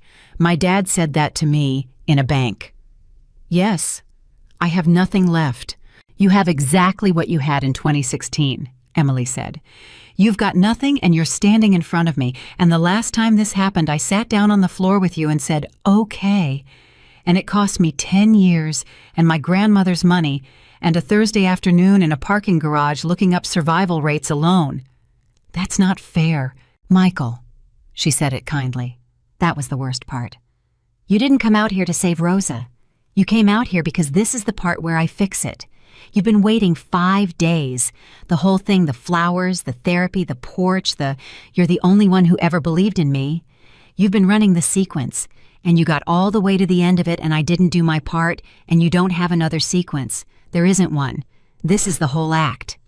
He stood there, and then very quietly he said the last true thing he would ever say to her. "I don't know how to be a person you don't rescue." Emily's eyes filled. "I know," she said. "I know you don't. And that's the saddest sentence anybody's ever said to me, and I believe every word of it, and Michael—" Her voice cracked. "It is not my job. It was never my job. I took it because nobody else applied." "Emily, you'll never find someone who understands you like I do," she said. He flinched. "That's what you said to me on the porch," Emily said, "and I've been carrying it around for 2 days, and I finally figured out why it hurt. It's because it's true. You won't. Nobody's ever going to understand you like I do, because nobody else is ever going to spend 10 years memorizing your worst hour and calling it love." "Then don't go." "That's not a reason to stay," Emily said. "That's a reason to run." 9:58. "I'm not taking the company," she said. Michael's head came up so fast it looked like it hurt. "What? I said I'm not taking the company." Emily unlocked her car. "I converted the note this morning. Ruth's daughter filed it at 9:15 while we were in that room. 55% effective retroactive to March 11th, 2021, and it's done and it's clean and there's nothing anybody can do about it." She opened the door. "And at 2 o'clock this afternoon, I'm signing all of it over." "To who?" His voice was almost nothing. "Emily." "To who?" 40% to the employees," Emily said. "It's an ESOP. Ruth's daughter's been working on it for 3 days. Rosa gets a piece. Danny gets a piece. 40 people based on tenure, and you can't touch it, and you can't undo it, and none of them will ever have to wonder if the man who signs their checks is having a good year." Michael was staring at her. "And 15%, Emily said, "in trust to Frank J. Anderson." The parking lot went silent. "Emily," Michael said. "Emily, no. $220,418 was taken out of that man's retirement," Emily said. "So it's going back in with 9 years of interest, and it's going back in from the thing it built, and every quarter for the rest of his life, your father is going to get a check with your company's name on it." She got in the car. "And he's going to know exactly where it came from, because he's a grown man, and nobody in this family is ever going to decide what he can handle again. You'd be left with nothing." "I'd be left with nothing," Emily agreed, and she laughed, and it was real. "Michael, do you hear yourself? Do you hear what you just said? That's the first thing you've thought about me in 5 days, and it's a balance sheet. That's not what I'm 41, Emily said. "I have a teaching certificate I've never used, and a savings account I'm going to rebuild, and a mother who's still alive, and a brother who wanted to punch a valet for me. That's not nothing. That's just not leverage." She put the key in. "You don't know the difference. You've never known the difference. That's actually the whole thing right there." Emily, wait." He had his hand on the door. "What am I supposed to do?" And Emily Carter looked up at him from the driver's seat of her own car and gave him the last gift she ever gave anybody who didn't deserve one. "Go inside," she said. "Your father's in a chair. He's 73 and he just found out. He's going to need help getting to the car because his hands are bad, and Diane can't do the door and the arm at the same time." Michael blinked. "Go help your dad to the car," Emily said. "Nobody's watching. There's no microphone. Nobody's going to be proud of you, and there's no room and you don't get anything for it." She pulled the door out of his hand. "Do that. Just once. Do one thing that doesn't pay." "Emily, that's it," she said. "That's the whole answer. That's everything I know." And she closed the door and started the car, and Michael Anderson stood in a parking lot on Clark Street and watched his wife's taillights, and behind him, through the glass, his mother was trying to get his father's arm around her shoulders and failing. At 10:04 in the morning, Emily's phone rang on the passenger seat. She glanced at it at a red light. "Frank." She pulled over. She answered on the second ring. "Frank." "Sweetheart." His voice was ruined. "Sweetheart, I have to tell you something, and then I'm going to hang up because Diane's got the car door." "Okay." "He's helping me," Frank said. "He's got my arm." Emily put her hand over her eyes. "He came inside and he didn't say anything," Frank said. "He just got under my arm. He's still got hold of me. He's crying so hard he can't see, and I don't know if it means anything, and I'm not going to lie to you and tell you it does, Frank." "But you did that," Frank said. "You did that from a parking lot after everything he did to you, and I want you to know that I saw it. and I'm going to remember it, and I'm the last person left who's going to tell the truth about this family, so it's going to get remembered right." Emily was crying. She didn't fight it. "One more thing," Frank said, "and then I'll let you go." "Yeah, you're not my daughter-in-law after today, I know that. I've known it since Saturday night." His voice broke wide open. "But I'd like to keep you anyway. Diane and I talked about it in the car this morning at 8:30, and we decided we'd ask, and if the answer's no, we'll never bring it up again, and we'll understand. But we'd like to ask." Emily sat in a car on Clark Street, with both hands on the wheel, and her whole chest coming apart. "Frank," she said, "take your time." "You stood up," she said, "in front of 200 people with your hands like that." "Well," Frank said, "somebody had to." She said yes at 10:11 in the morning in a car on Clark Street with mascara on the steering wheel. "Frank." "Yeah." "Yes." There was a long silence on the other end, and then a sound she'd never heard the old man make in 10 years, and then Diane's voice in the background saying, "Frank? Frank, what did she say?" And Frank Anderson saying wetly, "She said yes, Di. She said yes." And Diane starting to cry, and Emily sitting in a parked car with her hand over her mouth, listening to two people in their 70s fall apart in a Wells Fargo parking lot because a woman had agreed to keep taking their phone calls. "We're going to be a lot of work," Frank said. "I want you to know that going in, Di calls people. She'll call you about nothing. She called our mailman when he got shingles. Frank? And I don't do texts. I've tried. My thumbs are Frank. Yeah, sweetheart. He's still holding your arm. Silence. "Yeah," Frank said. "He's still got me." "Okay," Emily said. "Okay, go home." She hung up. She sat there for 4 minutes. Then she wiped her face with a napkin from the glove box that had been in there since a drive-through in April, and she looked at herself in the mirror, and she said out loud to nobody, 2 o'clock. Ruth Bergman's daughter was named Nina Bergman Choi, and she was 52, and she had her mother's terrifying eyebrows, and she'd been on the phone since 7 a.m. "Sit," she said when Emily came in. "Don't talk. Drink that. It's tea. I don't care if you want it, hold it." "Nina." "Emily, I'm going to say a thing my mother would say, and then I'm going to do exactly what you asked me to do anyway, because you're a grown woman and it's your money." Emily held the tea. "Say it."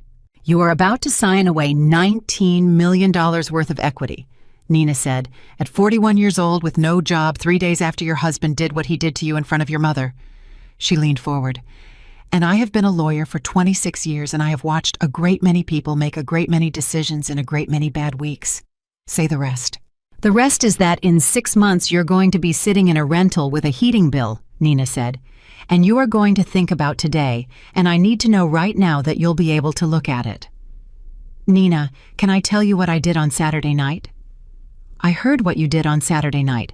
My mother's dead, and she heard about it." "No," Emily said. "Not the speech. After."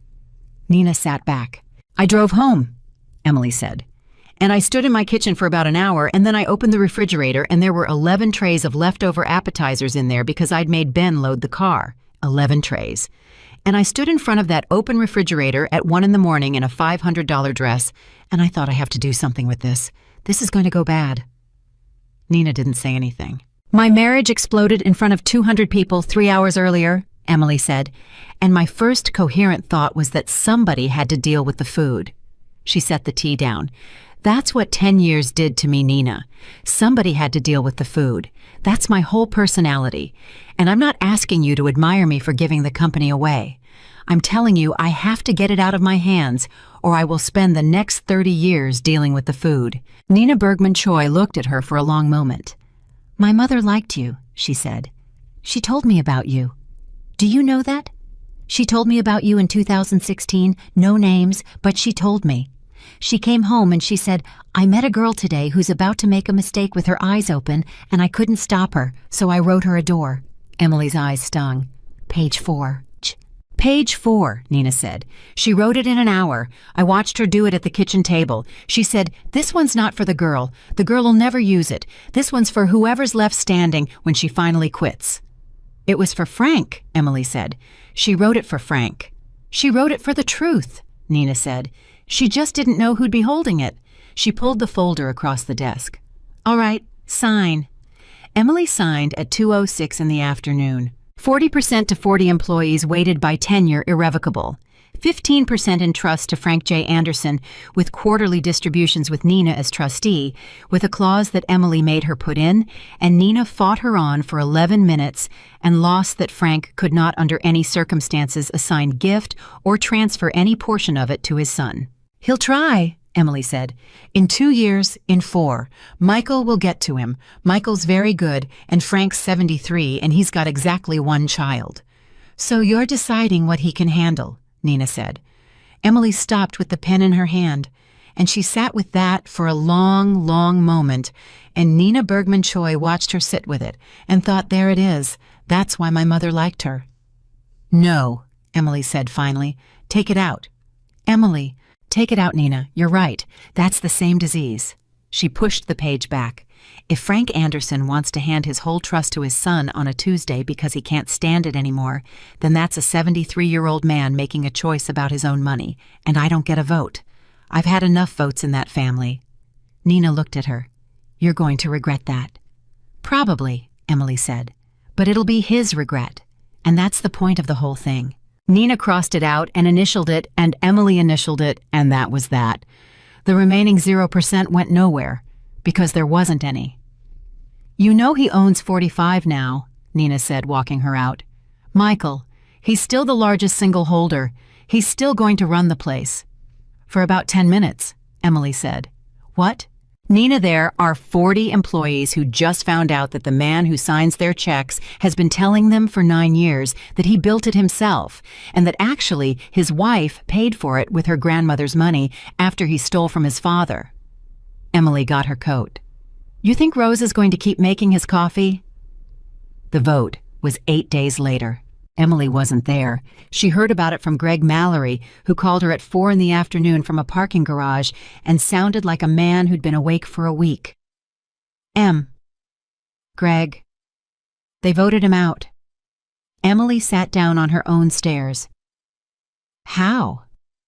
40% plus me," Greg said. "I've got 12. I voted my 12. Emily closed her eyes. "Greg." "Rosa ran it," Greg said. "Rosa, she got everybody in a room. She'd made a spreadsheet. She'd been on the phone with Nina for a week. She stood up in the conference room and said, 'I have a question, and I want it answered in front of everybody whose money bought this building.' And he tried to talk. He tried the whole, the thing he does, the we're a family here. The we're a family here." Greg made a sound. "And Danny Ruiz stood up and said, 'Mike, my kid was born in April. You sent flowers. Whose money bought the flowers?'" Emily put her forehead on her knees. "What did he do?" she said. "He didn't fight," Greg said. "That's what got me. 19 years I've watched that man fight for a $9,000 invoice like it was his firstborn. He just stopped. He said, okay. He said, okay, and he asked if he could get his things, and Rosa said, 'Take your time, Michael,' and he said, 'Thank you,' and he took a box out to his car." "Greg." "He was in there 20 minutes, Greg said. You know what? He took a picture, one picture, from the shelf behind his desk." Greg's voice went. "It's the one from Door County. It's you." Emily didn't say anything for a while. "Greg, why are you telling me that?" "Because I don't know what to do with it," Greg said. "Because it's been sitting in my chest for 6 hours like a stone, and I don't have anybody to give it to. Karen won't take my calls. My daughter won't." He stopped. I'm sorry. That's not your..." "It's not," Emily said gently.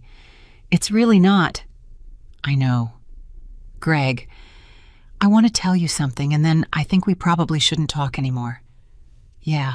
"You voted your 12, Emily said. "That was 9 years late, and it cost you everything, and you did it anyway, and I'm not going to pretend that fixes it because it doesn't.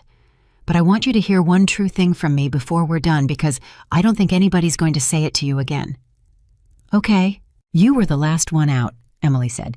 "Karen left. Michael's gone. Your daughter's not talking to you.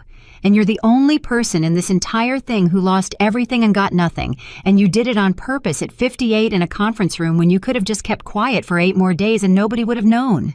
She took a breath. "That's not redemption. There isn't any. But it's the first thing you ever did that cost you, and I saw it. Greg Mallory cried into a phone in a parking garage. "Go call your daughter," Emily said. "Not to explain, don't explain. Just call and say you were wrong and hang up. Do it every week for a year. Don't ask her for anything. Don't cry at her." She stood up. "That's how it works, Greg. It's boring and it takes years and nobody claps. That's the whole thing. That's all any of it is." Goodbye, Greg. She sold the house in October, not because she had to, because she walked into the kitchen one morning and stood in front of the refrigerator and realized that she knew without opening it exactly what was on every shelf, and that she had known that every day for 10 years, and that nobody else in the history of that house had ever once known what was in that refrigerator. She called Rachel. "I'm selling it." "Thank God," Rachel said. "That was fast." "Emily, I've been waiting 4 months to say that. Ben's had a realtor's number in his phone since July. We had a whole plan. There was a sequence. We were going to bring it up at Thanksgiving with your mother as backup." Emily started laughing. "You had a plan." "We had a deck," Rachel said. "Ben made a deck. Ben made a deck about my house."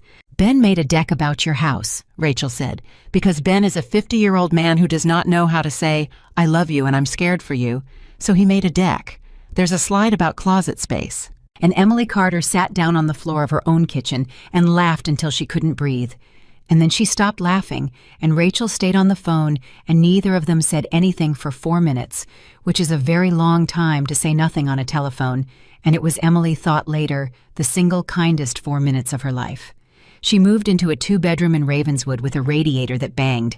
She hated it for 6 weeks. Then one night in November, she woke up at 2 a.m. to the banging, and she lay there in the dark, and she waited for the feeling, the old feeling, the one where her hand went across the bed to check.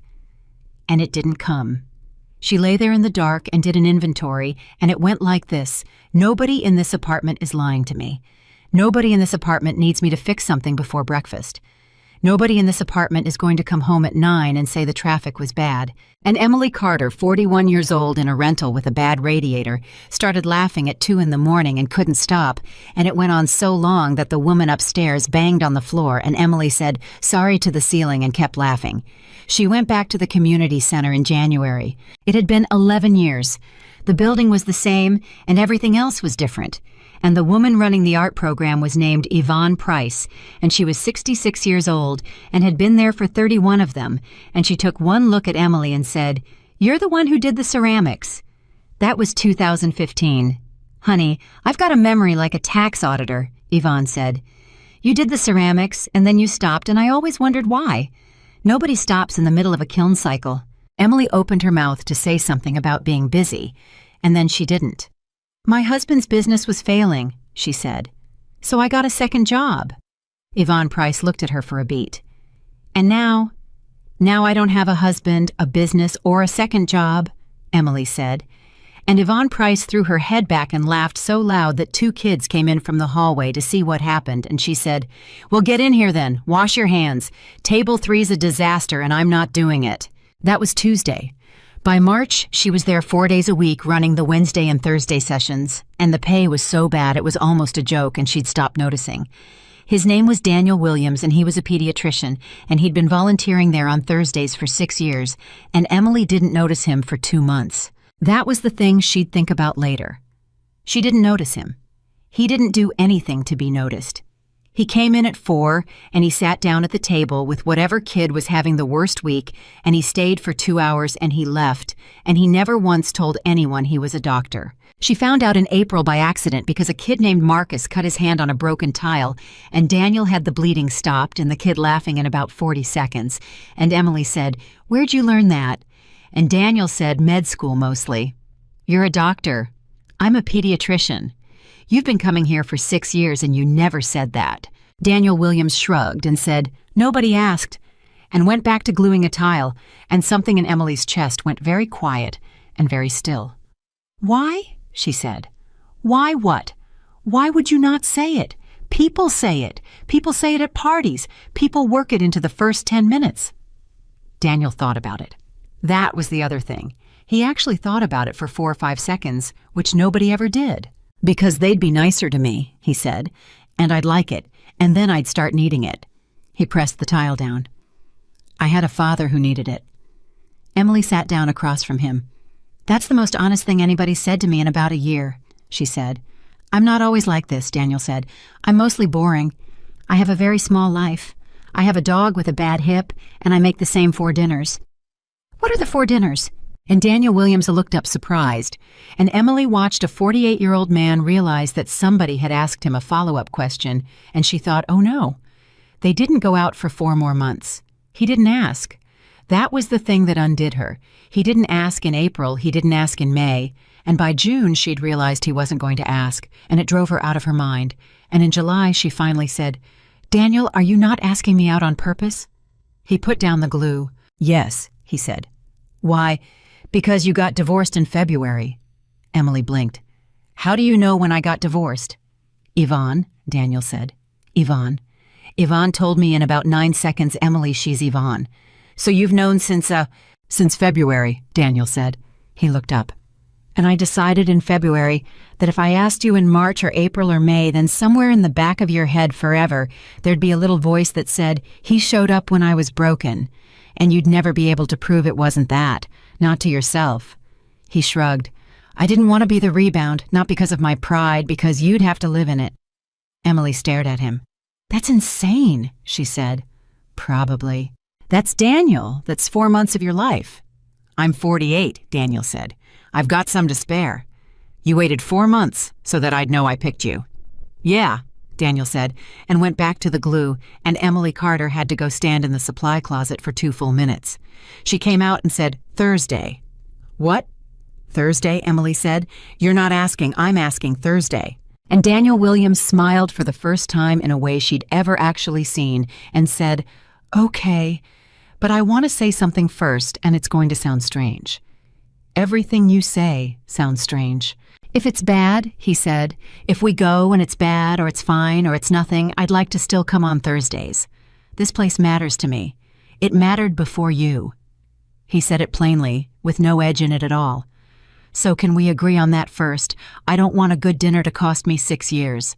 And Emily sat down, because in 10 years of marriage, no one had ever once told her in advance what they'd need to keep, and then asked if that was all right. "Yeah," she said. Her voice wasn't steady.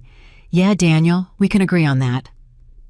Michael called in September. She was in the car. She saw the name and she pulled over out of habit, and then sat there for a second, realizing she'd pulled over, which annoyed her, which was progress. She let it ring twice. Then she answered. "Michael, you picked up."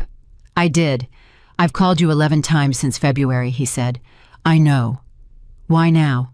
And Emily said, "Because I don't feel anything." And the honest astonishment in her own voice startled them both. Silence. "That's the cruelest thing you've ever said to me," Michael said. "It's not cruel," Emily said. "It's a weather report." "Emily." "Michael, what do you want?" "Real question. I've got about 6 minutes." She heard him breathe. "I'm working," he said. "I wanted you to know that. I've got a job. It's a firm in Schaumburg. I'm doing ops. It's a title I would have laughed at 4 years ago." "That's good. Don't do that." "Do what?" "That thing where you sound like a guidance counselor," Michael said, and it cracked out of him raw. And Emily thought, there he is. "Okay," she said, "then say the real thing." And say, "I've been in therapy," Michael said. 14 months, twice a week. And I want to tell you something my guy said because I've been sitting with it for 6 weeks and I can't put it down, and you're the only person alive who'd understand it." "Michael, please." Emily closed her eyes. "Go." "He asked me to describe the happiest I've ever been," Michael said. "And I couldn't. 40 years old. I sat in a chair for a full minute and I couldn't come up with one. And he said, 'Okay, describe the safest you've ever been.'" His voice went, and it came out instantly. Instantly, Emily. Bathroom floor, 2016, back against the tub. Emily's hand tightened on the wheel. "The worst day of my life," Michael said. "That's my safe. That's what came out." And he said, "What was happening?" And I said, "My wife was holding my face." Neither of them said anything. And he said, "What did you have to do to get that?" And I said, "Nothing. I didn't have to do anything. She just..." He stopped. He was crying.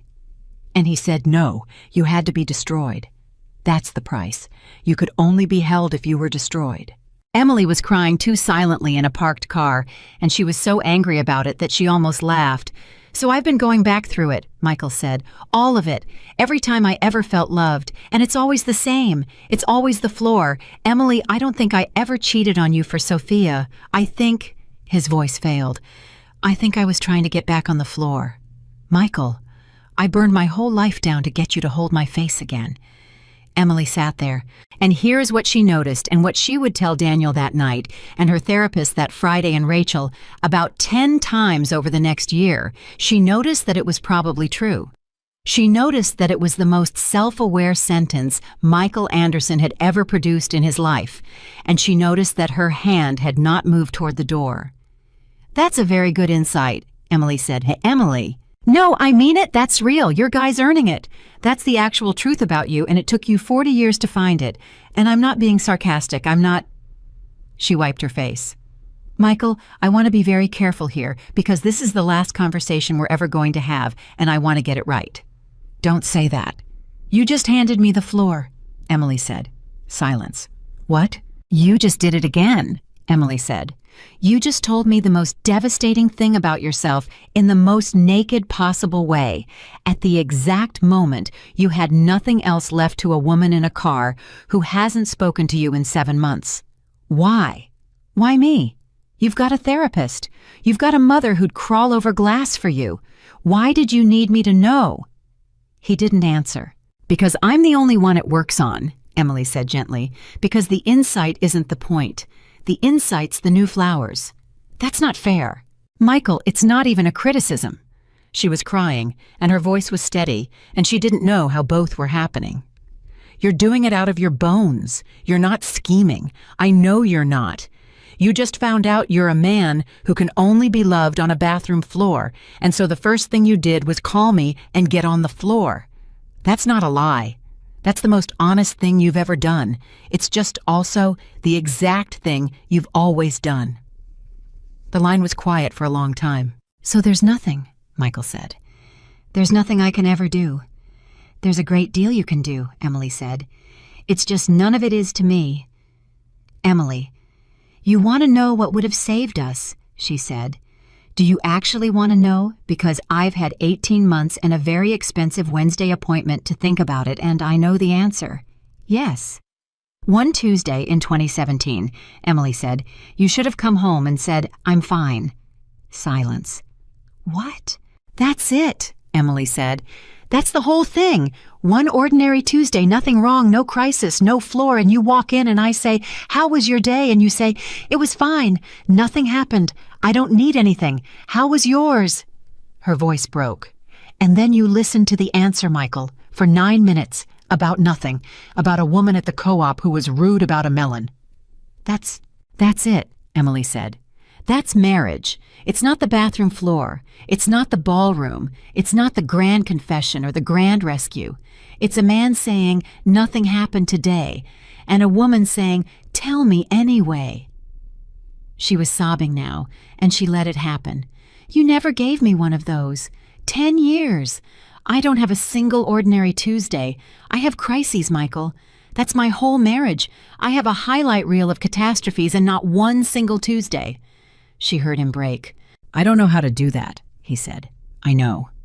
I don't know how, Emily. I don't know how to walk in a room and not need something." "Then learn," Emily said. "You're 40. My father-in-law learned to ask for help at 73 in a bank lobby. You've got 30 years on him. He's not your father-in-law anymore." And Emily said, "Yes, he is." The silence on the other end had a whole world in it. "He calls me on Sundays," Emily said. "Your mother calls me about nothing. She called me last week because a raccoon got in the garage. I drove out there, Michael. I drove out to Berwyn on a Thursday about a raccoon." "He never asks me to come," Michael said, and it came out of him like something torn. "Michael. He never asks. 18 months. I go every week and he's glad to see me, and he never once asks." "Have you asked him?" Emily said. "Nothing." "Have you ever one time called your father and said, "Dad, can I come over Sunday? I've got nothing to tell you and nothing to ask for, and I'd just like to sit in your kitchen." Nothing. "That's the Tuesday," Emily said. "That's the same Tuesday. It's the only test there is, and it's the same one every time, and you keep failing it in a different room." "Emily, please." "He's 75 in March," Emily said. "He's got a tremor and a bad valve, and he is not going to be there forever, and you have somewhere between 5 and 15 years to figure out how to walk into a kitchen and want nothing. That's the work. That's the entire remaining work of your life, and there's no room and no microphone and nobody's going to clap, and if you do it right, nobody will ever know it happened except one old man who won't say anything about it because he's from Cicero." Michael was crying so hard she couldn't make out words. "I have to go," Emily said. Emily, wait. One thing, and then I'll never want one. Are you happy?" And Emily Carter sat in a parked car on Lawrence Avenue and thought about it. Really thought. 4 seconds, 5. "Yeah," she said, surprised. "Yeah, I am. With him. That's 2 things. Emily. Michael." She said it kindly, and she meant it, and that was the strangest part of all. "The answer's yes, but not the way you're asking. You're asking if he makes me happy. He doesn't. That's not a job I'd give anybody again." "Then what?" "He's boring," Emily said. "He makes 4 dinners. He has a dog with a bad hip. He's never once made a speech at me. He told me in advance what he'd need to keep, and then he asked if that was all right, and Michael, I sat down. I had to physically sit down, because in 10 years nobody ever asked me if it was all right." Her voice went soft. "He doesn't make me happy. He just doesn't cost anything. And it turns out I'm happy when nothing's costing me anything. Who knew?" "That sounds like nothing," Michael said. "Emily, that sounds like a life where nothing happens." And Emily laughed out loud. "Michael," she said, "that's the most honest thing you've ever said. And that right there is the whole difference between us. That's it. That's the entire 10 years in one sentence." She hung up. He didn't call again. He kept his word about that, and it was in the end the only promise Michael Anderson ever kept to her, and she thought about that sometimes with something almost like tenderness. Sophia Bennett sent one email in December 18 months after. It was 4 lines. "Emily, I'm not asking for anything and you don't have to answer. I got engaged in October. He's nothing like him. He's a man who returns library books. I wanted you to know that I asked for proof this time. I asked for proof on the 3rd date, and he laughed and showed me and said, 'Who hurt you?' And I said, 'A man in a ballroom.' And he said, 'Then I'll show you every time you ask.' I don't know if that means anything to you. It means everything to me." Emily read it 4 times. Then she wrote back 2 lines. "Sophia, nothing that happened in that room was your fault, and it took me a year to be able to write that sentence and mean it, and I mean it. Congratulations. Ask for proof. E." She never heard from her again, and that was right, and it was fine. Frank Anderson turned 75 in March. They did it in the Berwyn kitchen because Diane wouldn't hear of a restaurant, and there were 9 people there, and Emily brought a cake from Petrosi's. Rachel noticed it first. "M," she said in the hallway. "Petrosi's." "Yeah." "Emily." "I know." "You haven't been able to say that word out loud in 2 years." "I know," Emily said. "I called them on Monday. I got the same woman. She said Anderson party. And I said, no, actually Carter. And she said, oh, we've got you in the system, honey. And I said, well, take me out. She looked at Rachel. And then I ordered a cake. Rachel put her hand over her mouth. You ordered a cake. I ordered a cake, Emily said, from the bakery that made the cake that 140 people ate off paper plates in a ballroom after my husband told everybody I was a placeholder. She shrugged. It's a good bakery, Rachel. Why should he get the bakery? And Rachel Feldman, 41 years old, put her forehead on Emily's shoulder in an old man's hallway in Berwyn and said, God, I missed you. I've been here. No, Rachel said. You've been available. That's different. You've been available for 22 years. She lifted her head and her eyes were wet and furious. I missed you. Michael came at 4. Nobody had told Emily he'd been invited. Frank had obviously, because Frank had spent 2 years refusing to run a family where anybody had to be managed, and Emily had gotten exactly what she'd asked for, and it turned out that what she'd asked for meant her ex-husband walked into a kitchen while she was holding a cake. The room went dead. 9 people. Total silence. Diane's hand went to her mouth, and Michael Anderson stood in the doorway of his parents' kitchen with nothing in his hands. No flowers, no box, no card. Emily looked at his hands, and something moved in her chest that she couldn't name. "Dad," Michael said, "I'm not staying. I didn't know she'd be—" "I invited you both," Frank said. "I'm 75. I'm done doing that thing where I keep everybody in separate rooms." Michael looked at the floor. "Okay," he said. And then he looked up at Emily, and Emily braced, because she'd braced for 2 years, because there was always a sequence, there was always a play. "Emily," Michael said. "Hi. Hi. You look good. Thanks." And then he turned to his father and said, "Dad, I brought nothing. I want you to know that on purpose. I thought about it for 2 weeks. I almost brought a—" He stopped. He laughed, and it was terrible and small and real. "I almost brought a watch. I almost bought you a watch. Dad and I stood in the store and I thought, this is for me." Nobody breathed. "So I brought nothing," Michael said, "and I don't need anything, and I don't have anything to tell you. I just wondered if I could sit in your kitchen." Frank Anderson's face came apart, and Emily Carter stood there holding a cake from Petrossi's and understood that she had given him that sentence in a parked car on Lawrence Avenue 2 years ago, and that he had gone away and worked on it for 2 years like a man learning a language, and that it had cost him more than the ballroom ever had. "Sit down, Michael," Frank said. He sat down. And that was it. That was the whole thing. He sat in a chair at the end of the table for 2 hours, and he didn't perform, and he didn't cry, and he didn't tell one story about himself. And when Diane asked him about work, he said, "It's fine, it's boring," and moved on. And Emily watched a 58-second stretch where he asked his mother about the raccoon, and then actually listened to the answer. All of it. The whole tedious thing. The trap and the guy from the village and the hole in the soffit. Rachel found her on the back steps at 6. "Are you okay?" "Yeah. M." "Rachel, I'm okay." She was crying a little. Do you know how long I waited for that? Do you know what I'd have given for that one Tuesday? One ordinary Tuesday where he didn't need anything. And now he can do it. And now he can do it, Emily said, for his dad. For his dad? Rachel sat down. "Does that make you want him back?" she asked. Very carefully, the way you'd ask about a wound. And Emily Carter thought about it honestly all the way down for the last time in her life. "No," she said. No. Listen." She wiped her face. 2 years ago, that would have destroyed me. 2 years ago, if he'd walked in there and done that, I'd have gotten in the car and cried for a week, and I'd have thought, why couldn't he do it for me? Why did it take losing me? What was wrong with me that I wasn't enough to make him grow up? And now I know the answer," Emily said. "Nothing was wrong with me. That's it. That's the whole answer, and it's so boring, and it took me 2 years and $30,000. She laughed, and it came out wet. "He couldn't do it for me because I was there, because I was always there. He never had to learn it, because every single time he failed, I caught it before it hit the ground. Rachel, I was the reason he never had to grow up. Not the victim of it. The reason." Rachel didn't say anything. "That's what I couldn't face for 10 years, Emily said. "Everybody wants to tell me I was a saint, and he was a monster, and it's so much simpler than that.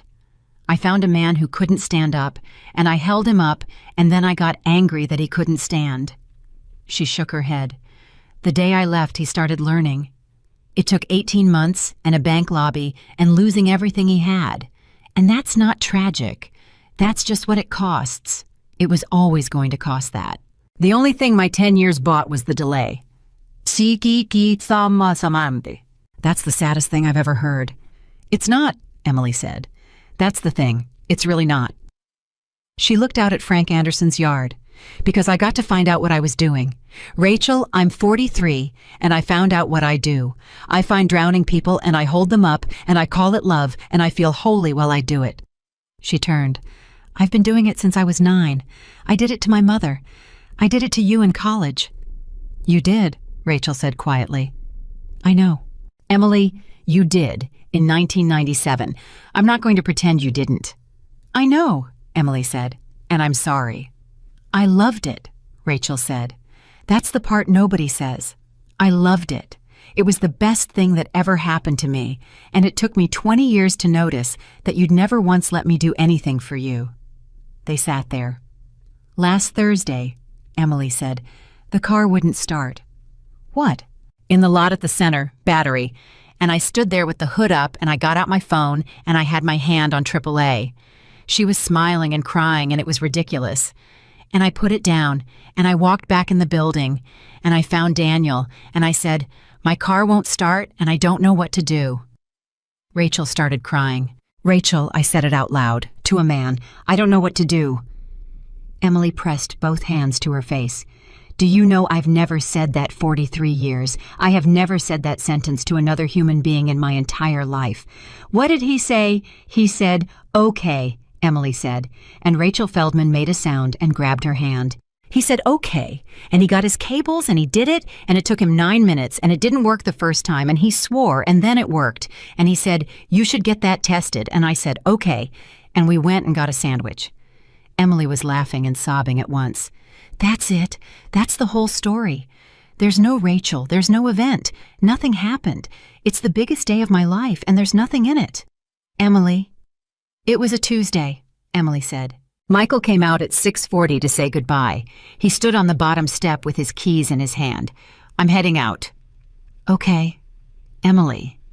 He stopped. He looked at the ground and then deliberately made himself look up.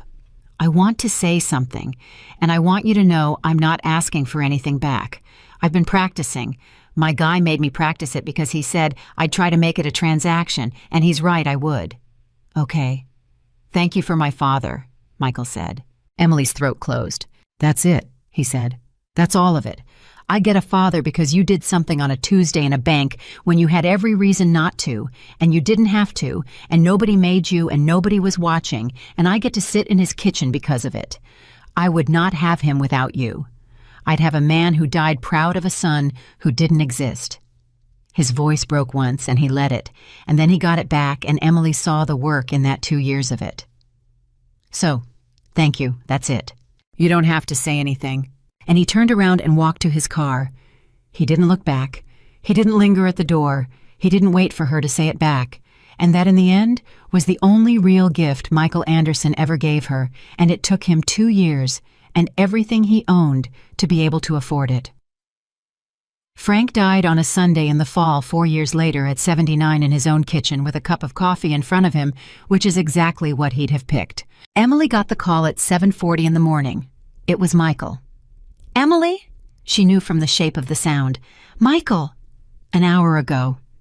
He was crying. He wasn't performing. She could tell the difference now instantly, effortlessly, the way you can tell your own name. "Mom's okay. She's Rachel. Sorry, Diane's okay. She's in the other room. She's calling people." "I'm coming." "Emily, wait. Wait. I have to tell you something first, and I have to do it now, because I won't be able to later." She stopped with her keys in her hand.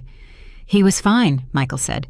"It was fast. He was drinking coffee, and he said something, and then he was gone." "What did he say?" And Michael Anderson said, "He said, 'Call Emily first.'" Emily sat down on the floor of her own apartment. "He wasn't Emily. He didn't know it was happening. That wasn't a last words thing. It was a Sunday. He always called you on Sunday." Michael was in pieces. "He just said, 'Die at 7, call Emily first.' And he reached for the... Michael. He wanted you first," Michael said. "For 4 years he wanted you first. And I was so jealous of you for so long that I couldn't see what it was. And I finally, Emily, I finally get it. I finally get it." "What?" she whispered. "He didn't love you more than me," Michael said. "He just knew you'd pick up." Emily Carter put her hand over her mouth and made a sound in an empty apartment at 7:40 on a Sunday morning. "Come on," Michael said. "Come now. Mom needs you. And Emily." He stopped. "Come as family, not as help. Don't come in and start doing the dishes. She doesn't need you to do the dishes. She needs you to sit in a chair and be somebody who loved him. Do you understand what I'm asking?" And Emily Carter closed her eyes. Because there it was, 9 years too late from the man who couldn't do it on the worst morning of his life with nothing in it for him. "Yeah," she said. "I understand." She spoke at the funeral. Diane asked her to, and Michael didn't fight it, and there were 300 people there because Frank Anderson had been going to the same church for 51 years and had never once told a soul what his family had done to him, not because he was protecting them, but because he thought it was nobody's damn business. Emily stood up in front of 300 people in a room with a microphone. She was aware of the symmetry. So was everybody else. She saw Rachel's face in the third row, and Ben's, and her mother's, and Daniel's at the end of the row with his hands folded, and Michael in the front with his mother's hand in both of his, and she stood there for a second and let all of it move through her. "I met Frank Anderson when I was 31, she said, and he shook my hand and he said, 'You're the girl, not you're Michael's girl.' 'You're the girl.'" She looked out. "I've thought about that for 12 years. And it took me most of them to understand that it wasn't a slip. That's who he was. He never once in 12 years described me as belonging to somebody." Somebody in the back made a noise. "Frank worked 41 years in tool and die," Emily said. "He told me one time that the whole job was holding still while something sharp came at you." And I laughed. And then 4 years ago I watched him do it. Her voice didn't shake. I watched a 73-year-old man find out the worst thing about his own son in a bank lobby at 9 in the morning because he'd asked to know. Because he'd said, "Everybody I love keeps deciding what I can survive, and I'd like to find out for myself while I've still got time." 300 people were absolutely silent. "He got up that morning and he put on a suit and he drove down there to find out something that broke his heart," Emily said. "And he was early. He wanted to be early." She let that sit. "That's the whole man. That's everything I've got to tell you about him. He was early to the worst morning of his life because he'd rather know." She looked at Michael. Michael was looking back at her, and he was destroyed, and he was still. "He never once told me what I could handle," Emily said. "Not one time in 12 years. He's the only person who ever loved me who didn't." Her voice finally went. "And I want to say something to the people in this room who are 65, 70, 75, and who've got a family that talks around you and over you and decides things in the hallway for your own good. Frank Anderson wouldn't have it. At 73 with hands that couldn't do a button. He made everybody in his family stand in one room and say it out loud." She wiped her face. "Make them. You're not fragile. You're just outnumbered." She sat down. Michael reached over without looking at her and squeezed her hand once and let go. And that was the last time they ever touched. She married Daniel Williams 11 months later. 22 people in Yvonne Price's backyard on a Saturday.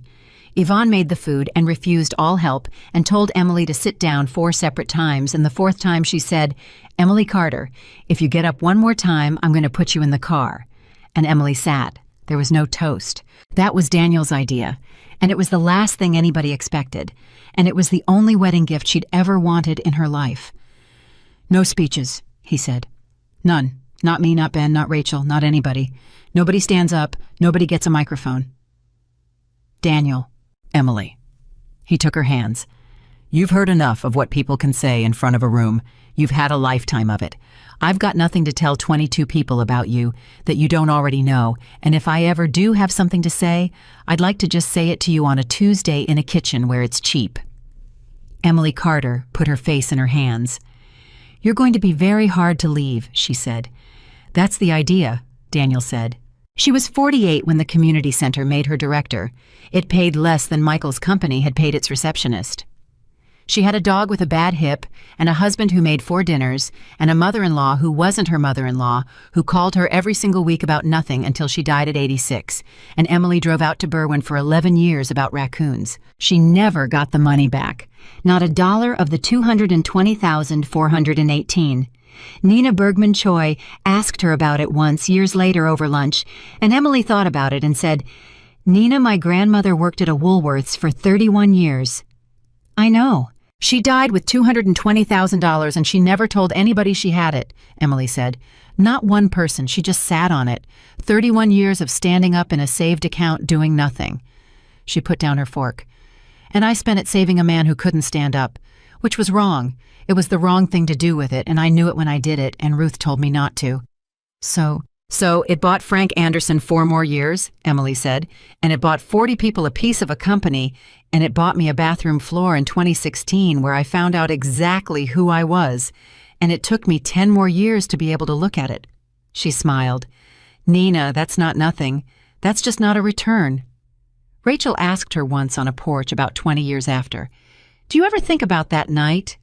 "Which?" "You know which." Emily thought about it. "Not really," she said. "I thought about it every day for about 3 years, then once a week. Then I noticed one time it had been a month and I sat down because it scared me." "Why'd it scare you?" "Because I thought it meant I was losing something." Emily shrugged. "It didn't. It just meant it was over. Things end, Rach. That's actually allowed." He told 200 people. "He told 200 people he'd loved somebody else all along," Emily said. "And you know what? He was telling the truth." Rachel turned. "Emily?" "He was," Emily said. "He just had the name wrong." She looked out at the street. "It wasn't Sophia. It was never Sophia. It was a version of himself that never had to say thank you, and he'd been in love with that man since he was 9 years old, and I spent 10 years running an entire life to keep that man alive. I was the set, Rachel. I built the set. That's brutal. It's the truth," Emily said. "And the truth's the only thing that ever helped me. Not the sympathy, not the casseroles, not one person telling me I deserved better. 50 people told me I deserved better, and not one of them helped." She shrugged. "The thing that helped was a dead woman named Ruth Bergman writing a page in 2016 that said what actually happened in order with the names in it. That's all any of this was, Rach. Somebody finally wrote it down." Rachel was quiet. "Do you ever wonder what would have happened," she said, "if he'd just told you in the kitchen alone? No room, no microphone." And Emily Carter smiled. "Yeah," she said, "I'd have forgiven him. I would have, in about 4 days." She said it without a shred of doubt. "I'd have cried, and he'd have cried, and I'd have gotten on the floor with him one more time, and I'd have made him eggs, and we'd have gone to therapy for 8 months and quit, and I'd be 63 years old right now in that house with that man, and I'd know exactly what was in that refrigerator, and I'd never have run a single thing, and I'd have died having never once said, 'I don't know what to do' out loud to anybody." Rachel stared at her. "So he saved you," she said. "No," Emily said. "God, no. Don't give him that. He didn't save me, Rachel. He missed." And she laughed out loud, delighted, 40 years of it coming out at once. "He aimed for my heart in front of 200 people, and he hit the door. That's not grace. That's just bad aim." She was 71 when she stopped working, and Yvonne's grandkids ran the program by then, and Daniel had been gone 2 years, and she still made his 4 dinners on a rotation because she liked them and no other reason. And a woman named Priya came to see her. Not the same Priya. Emily wanted it to be, and it wasn't, and life doesn't do that.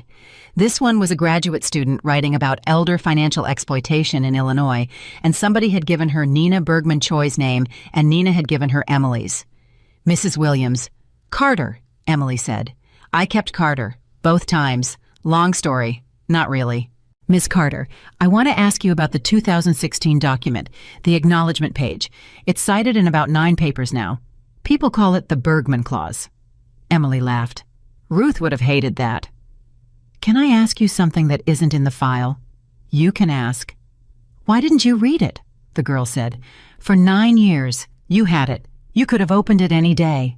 And Emily Carter, 71 years old in a small apartment with a bad radiator she'd never once complained about, thought about a woman standing at a safe deposit box in 2016 with a rubber band in her hand. "Because I thought love meant not looking," she said. The girl wrote it down. "That's what I'd been taught," Emily said. "Since I was a kid. Love means you don't look.